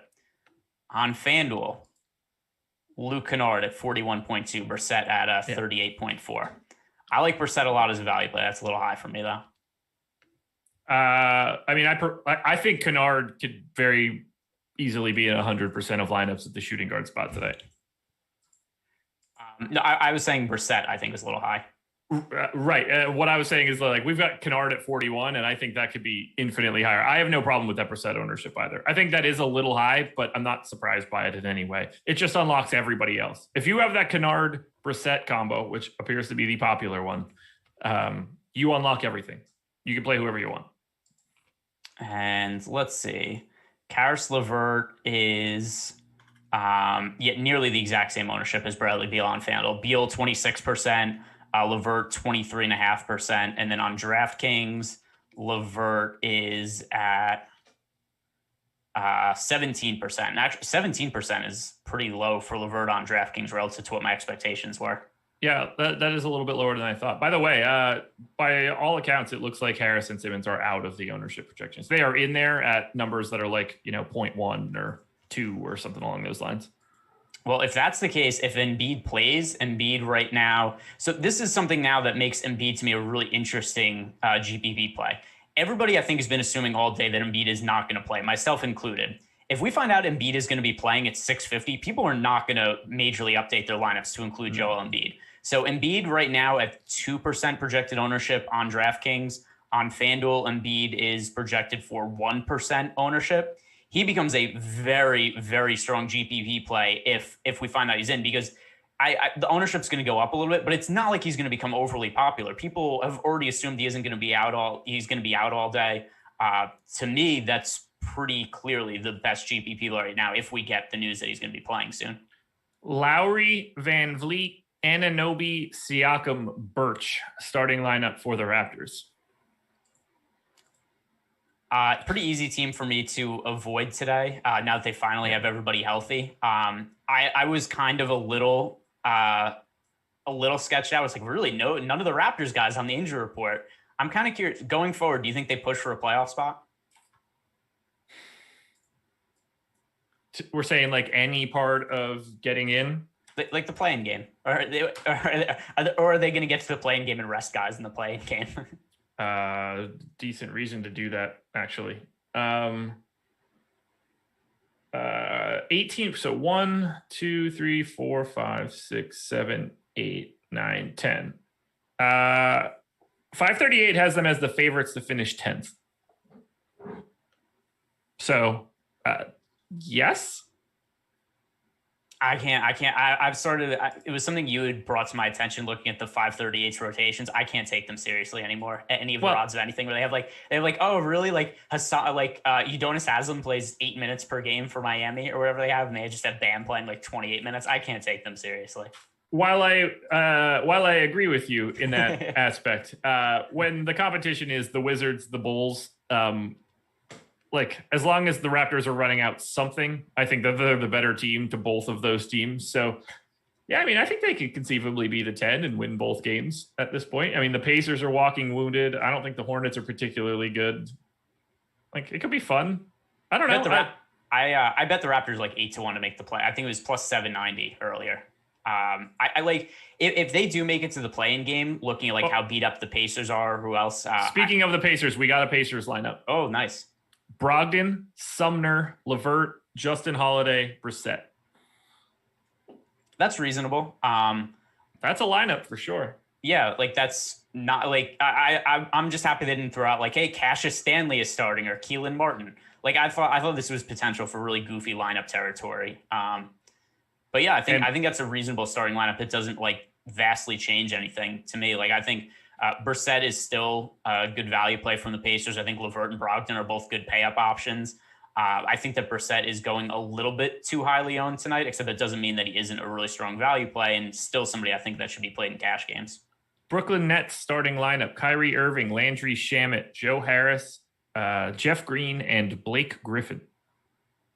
Interesting that they're starting Blake Griffin on the tail end of a back-to-back. I know they said earlier that he was going to play, and they do have a lot of bigs that are out, but I didn't expect him to start. I think it's easier to manage his minutes if he starts. Reggie Perry also available for this game, so that softens the blow a little bit. They do have an extra body that they can get an actual big man onto the floor for. So there's that, I guess. Yeah, the Nets really have just a poo-poo platter of big men they're throwing out right now. Like Jeff Green's going to play center minutes. Blake Griffin's going to play center minutes. DeAndre Jordan's still going to play center minutes. So easy enough to avoid all of them. Still no additional news coming out of the Philadelphia 76ers. Did the Pacers starting lineup make any changes to you? Does that make you at all interested in Edmund Sumner by any chance? No, just because I assumed he was going to start anyway, right? Like, I mean, he's started a bunch of games for them when they've been shorthanded, especially lately. So I think he's started, let's see, how many? He started something like 9 of the last 10 games overall as a starter this year. He's playing 21 minutes per game, averaging 16.6 DraftKings points. To me, he's a low priority GPP play. Joel Embiid will start. There we go. I mean, I think I'm curious to see what the ownership projections end up being, but if he's actually going to be 1%, that's a very, very strong GPP play. Still no news on Curry, which is truly annoying because that is a really big trickle down effect here. Yeah, especially because when we were going over, and I still have the page up, but Shake Milton, 32% usage rate, scoring over a fantasy point per minute when Simmons and Harris are off the court. So if he potentially starts in place of Seth Curry, or even if he comes off the bench and we just could expect him to get extended run with all those guys out, like Milton becomes a really good play and also somebody that I don't think people would be in a hurry to swap onto. Starting lineup for the 76ers: Shake Milton, Furkan Korkmaz, Danny Green, Matisse Thybulle, Joel Embiid.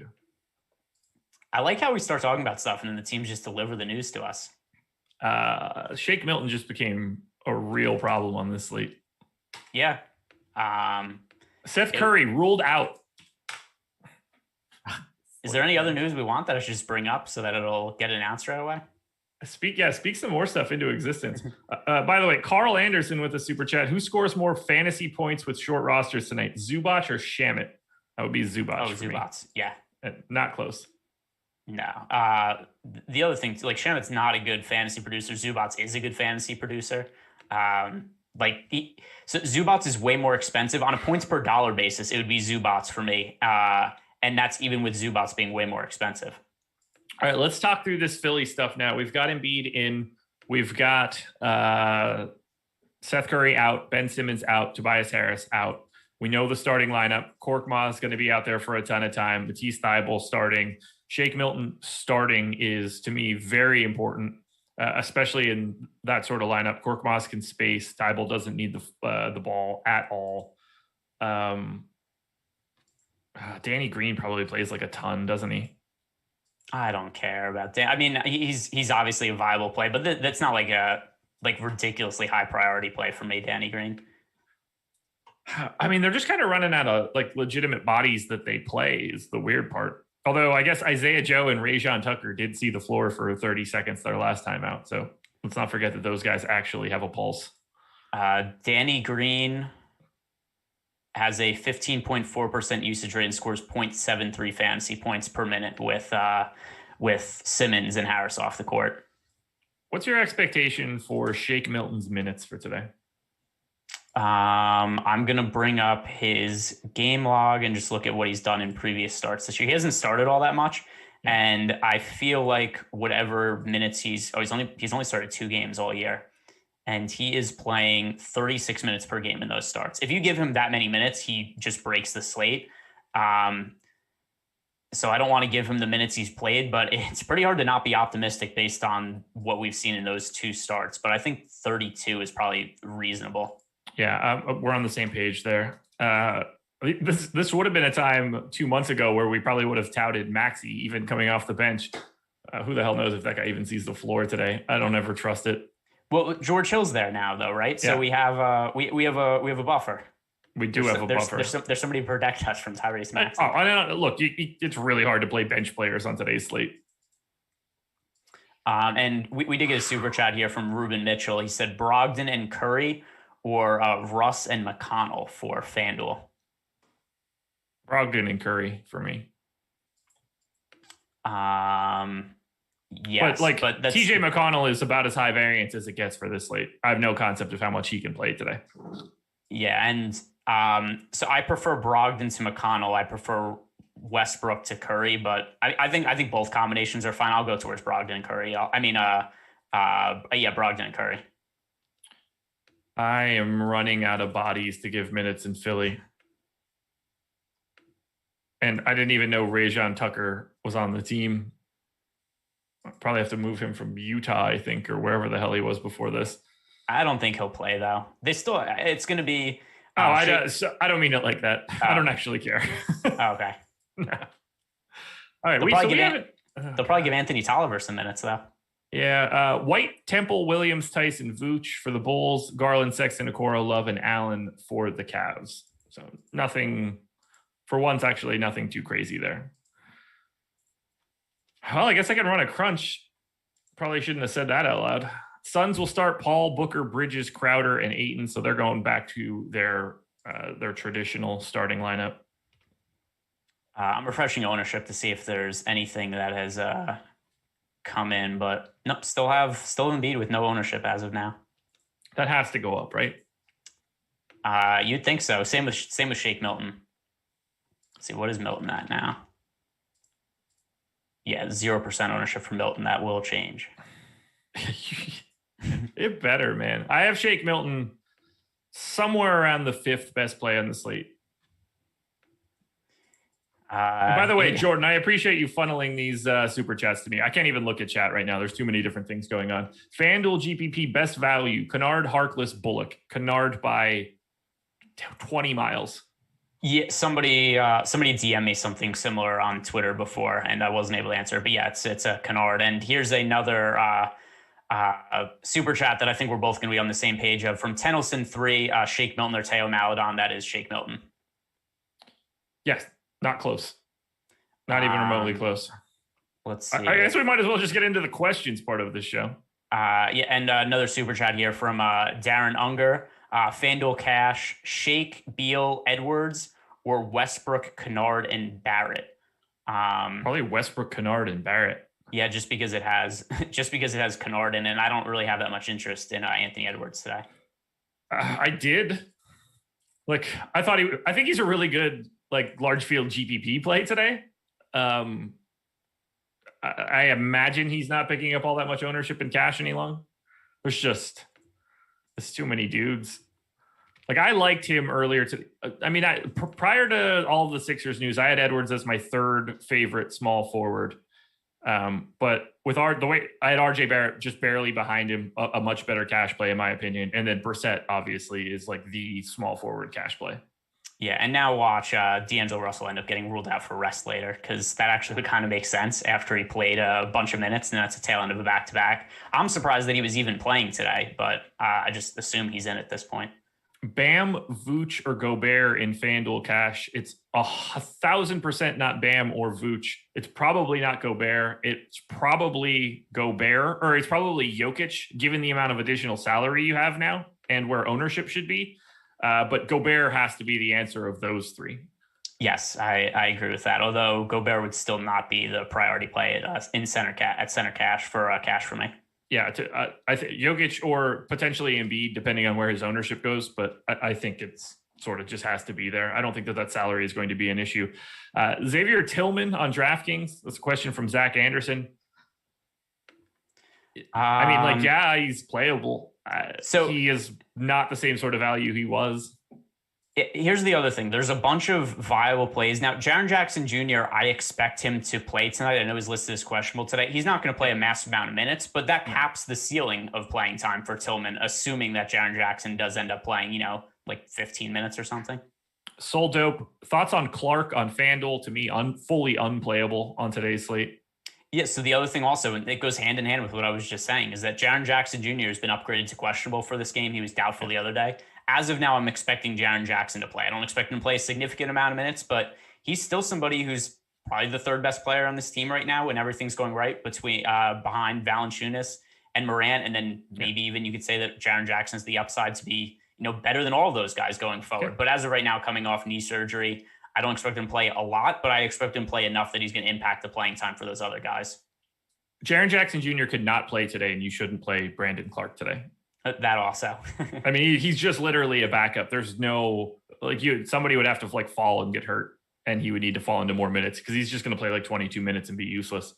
And I guess thoughts on the Terrence Mann, Luke Kennard, Leonard. I guess that's supposed to be Kennard combo for a shooting guard. Yeah, I couldn't talk you out of it. I mean, those guys should both play 30 minutes today. Kennard, the higher priority play, but Terrence Mann is also a really strong play. And by the way, another super chat here from Justin Swearingen, who's saying that he took second in the FanDuel main slate last night, or FanDuel main last night. Okay, I understood. I thought for a second he was saying the late slate, but he's just saying thanks and congrats, man. It's a nice hit. Justin, I love seeing your super chats. I love the success. Congratulations, man. Long-time watcher of this program. Yeah, tweeted us. Put him in the Awesemo Hall of Fame. I'm gonna put one in the Awesemo Hall of Fame today, baby. That's the hope. All right, I'm refreshing a crunch right now and grabbing some of my updated sim results and stuff so we can get an idea of where we need to be. Let's see. Copy. Who do I have at the top of the heap? Guy coming up the most for me in my crunch is still Luke Kennard on FanDuel. Kyrie second, just FYI. And Michael Porter Jr., who I still think is getting slept on today. But he should be. Yeah. I can't advocate too hard. There's 6 million good plays today. There are. I mean, to me, the priority play at small forward on FanDuel would be Justin Holiday right now, just because everybody's out for the Pacers and the game with a really high total. But yeah, if we're just going for lower owned guys, then I guess that's a little more sensible. By the way, 15 minutes to go until lock. Those first 45 went pretty quickly. And I'll be perfectly honest, I don't remember a damn thing I asked you at that 5-minute mark of the show being like, oh, this will all be different later. I don't even remember what I said. That's how crazy it is. I think we talked about the Sixers, the Pacers, and then some other stuff. We took some questions. Now we're here. Now we are here. Another super chat here from Carl Anderson. He's asking Jeremy Grant or Ivica Zubats. Dude, you started asking that question before it popped up in my chat. Hey, I'm on it. That's what I'm looking at right now. That's craziness. It is Zubats for me though. Yeah, it's Zubac by a lot, I think. I don't know which site, but I don't think it matters. It has to be DraftKings because it wouldn't be Jeremy Grant versus Zubats on FanDuel. You would think that. that is true. I agree with you. That would be my first assumption. But I don't think that that's like a 100% type outcome. That's like 80-20. Trust me. And I think that you do. No additional news since. So I think that we're kind of tame right now. What are you seeing coming out of your crunches? Out of your builds? What has changed for you now that we have infinite new news? That Joel Embiid is a very, very high priority GPP play, unless I find out in an ownership update that he's like ridiculously highly owned. But we don't have one recently. I could see Jordan saying to me that I'm pixelated in the YouTube chat, but it's also because I'm trying to figure out what the latest ownership is, so I can just spread with the good latest news, because that's actually really important to me. But right now, Joel Embiid, very, very high priority play if he's only going to be 1% owned. So let's ignore his ownership for a second. Who do you prefer, Joel Embiid or Nikola Jokic? Embiid. Okay. We just looking at those numbers. I still have the tab up on my screen, but Joel Embiid this year, when you take Simmons and Harris off the court, 45.2% usage rate, scores 2.12 fantasy points per minute. It's just ridiculous. By the way, I agree with you. I have Joel Embiid 1.3 fantasy points ahead of Nikola Jokic relative to salary. So all things equal, I actually do prefer Joel Embiid. And it doesn't look like all things are equal. At least last we saw, it looks like Jokic will be the one picking up more ownership. Right. Oh my God, this is fun. So I didn't play 150 lineups today. I didn't want to play 150 lineups while I was on this show with 5 games locking at 7:00. I have one lineup. I threw a single bullet into the fantasy qualifier just for something to sweat for the rest of the night. And I still feel like I don't know if I'm going to get a single individual lineup in with the next 12 minutes.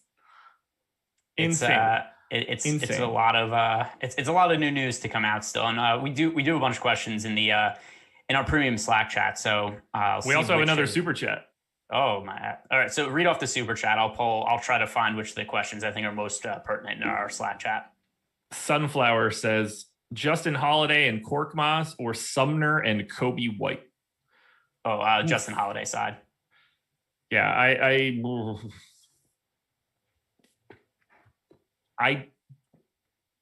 I don't feel like that's a construction I'm getting to one way or the other, but I think that I'd be more likely to get to the Justin Holiday side. This is I don't even know how you land up on this, but IRM Lane in our Slack chat is asking Tice or Looney for a DK single entry last man in.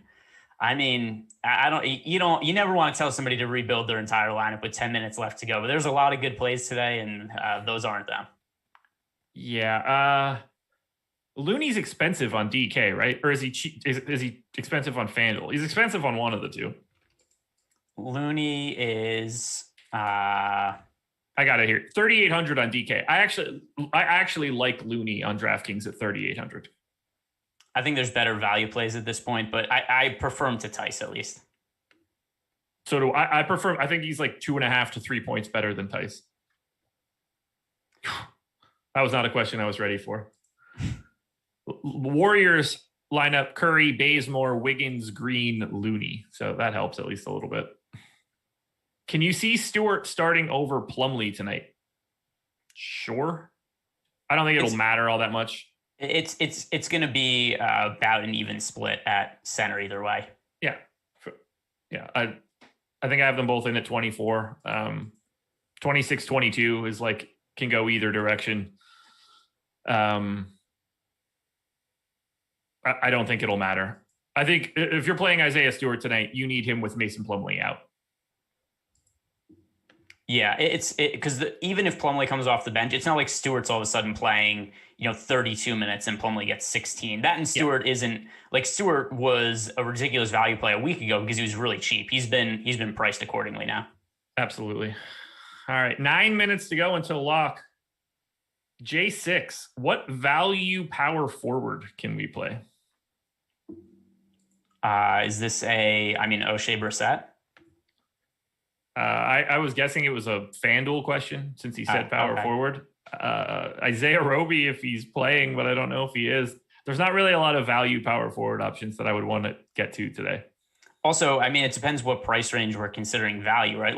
Marcus Morris at 5,700 is the best value, and he's relatively cheap, right? I think Marcus Morris should be a lot more expensive than this with everybody out. But yeah, that is my answer. If you're looking for a min price guy on FanDuel, I don't think power forward is a position to get those min price guys.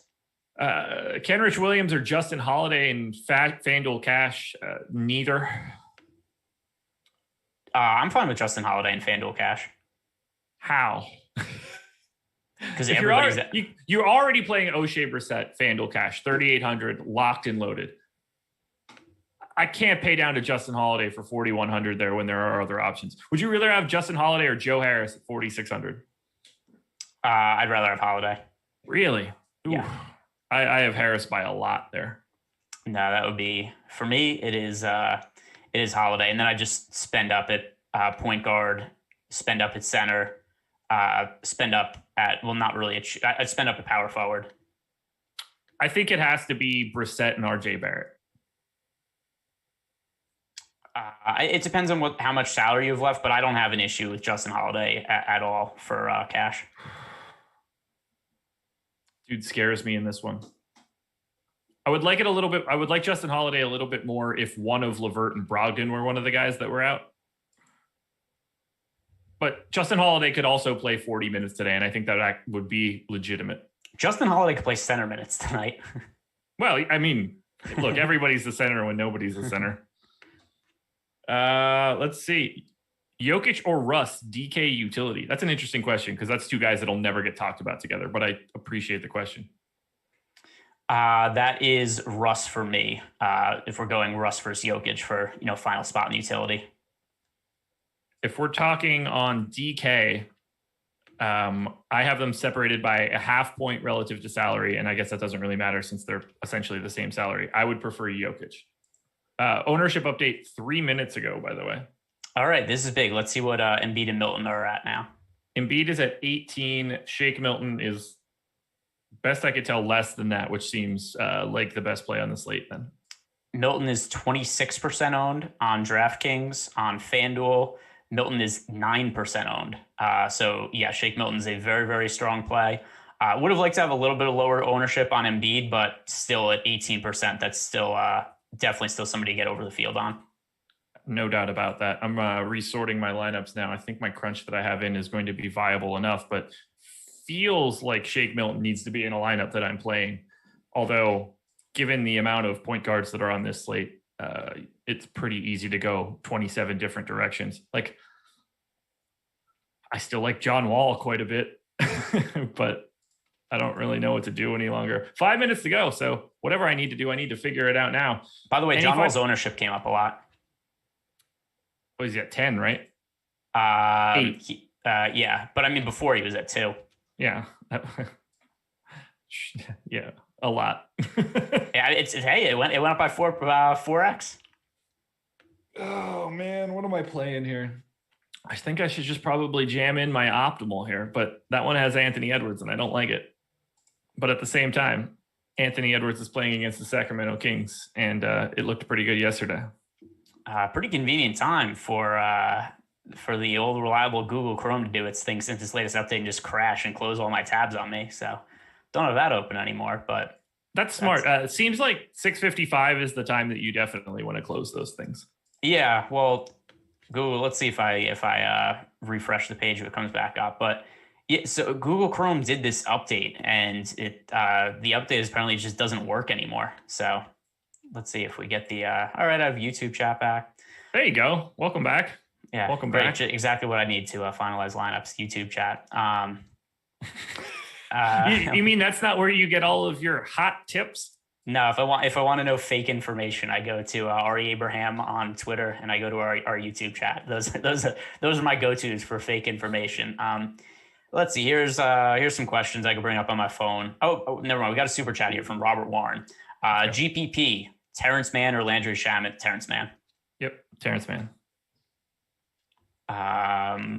From our Slack, KP or Wood single entry on FanDuel. For me, let's see. All my things are reloading right now. Do you have an answer off the top of your head? If you're doing your lineups right now, I'll just look it up and answer who I have higher. It's Wood for me. No, I'm fine. I can handle that. It is Wood for me as well. Man, I look at all of these top ranked lineups and I'm having such trouble picking any one individual lineup, but I think that I have to go with the one that I have at the top of the heap here, which I will. I don't like the way that I'm doubling up in certain spots, but at the same time, I think the value is just too much to ignore. I'll read this off in another minute. This is an easy one to answer also. Also from fantasy was Pokashevsky or Blake FanDuel single entry. That is Pokashevsky. Blake Griffin, I do not expect to play a whole bunch today. Even though he's starting, they've already said he's going to be limited tail end of a back-to-back. So very low priority play.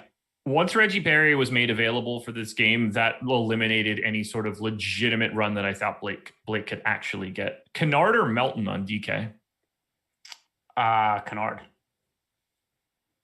And we got a couple more super chats in here from our guy Soldope1234. Jokic, Edwards, Brogdon, or Embiid, Porter, Curry. See, so Embiid versus Jokic. Embiid, Porter, Curry for me. Embiid's a pretty high priority for me right now, so it's going to be that side. That and D'Angelo Russell. If I say I don't like Edwards, then D'Angelo Russell is going to get ruled out later. So. But yeah, Embiid, Porter, and Curry. From Mr. D Go Blue. You already answered that one. That's the Kennard Melton one. Okay, yeah. So we are caught up on super chats. Go back into the Slack chat and see if we have any new questions in here. A lot of running with questions. This lineup. I hate the lineup that I'm playing. Such is life. Such is life. So here's what I've got going on. This was my top ranked lineup for today. And I know that it feels pretty good, but I just feel like I should be more spread out, but I don't know. Kyrie, John Wall, Terrence Mann, Luke Kennard, Anthony Edwards, O'Shea Brissett, Christian Wood, Marcus Morris, Joel Embiid. I love Embiid. Yeah, I'm really excited that you like the 9th guy. But I don't know. The alternative combo would have been a 3v3 of Milton, Beal, and RJ Barrett for Wall, Mann, and Edwards. And I do like that second combination, but it grades out just slightly worse. Yeah, I'm just saying if higher owned. If I'm sorry, the more that I get that we just talk about anything involving Anthony Edwards, I just think about D'Angelo Russell is going to get ruled out for rest right before the game starts. I hope you're right. That would be awesome. I would not be mad at all. Look, I have Anthony Edwards as the second best small forward play on FanDuel, but admittedly, small forward is the most difficult position to roster today. There isn't anybody that truly separates from the pack. But Edwards, in a nice matchup, had a really nice 40-plus point game against the Kings yesterday. I see no reason that he can't run that straight back. No, I mean, especially like I said, I think that Russell could get rested today, tail into back-to-back. At the very least, I don't expect Russell to play a massive amount of minutes. Yeah. The Terrence Mann piece is the piece that I like the least of the lineup, just because of how much I like Luke Kennard. But I do have Terrence Mann as my second best shooting guard, and he's 4,400. And in the grand scheme of things, like, they are a combined 8K. So I need to hope that they get like 50 combined. It's not too crazy. I mean, maybe 55 combined. Either way, we're done, man. What a show. Whirlwind. Guys, please hit that like button. Show us how much you love us. Tyler Hero available to play, by the way. Thank you guys so much for joining us. Check out OddsShopper. Go to oddshopper.awesemo.com. If you are looking to put in any bets, that is the place you should start. Shop your lines around. You want to make sure you're getting the best number that you can. Check out PGA Live Before Lock coming up at 8 o'clock with my man Ben Raza and Eric Lindquist breaking down what is a really, really interesting PGA tournament this week. And check out the betting video that Ben and I dropped.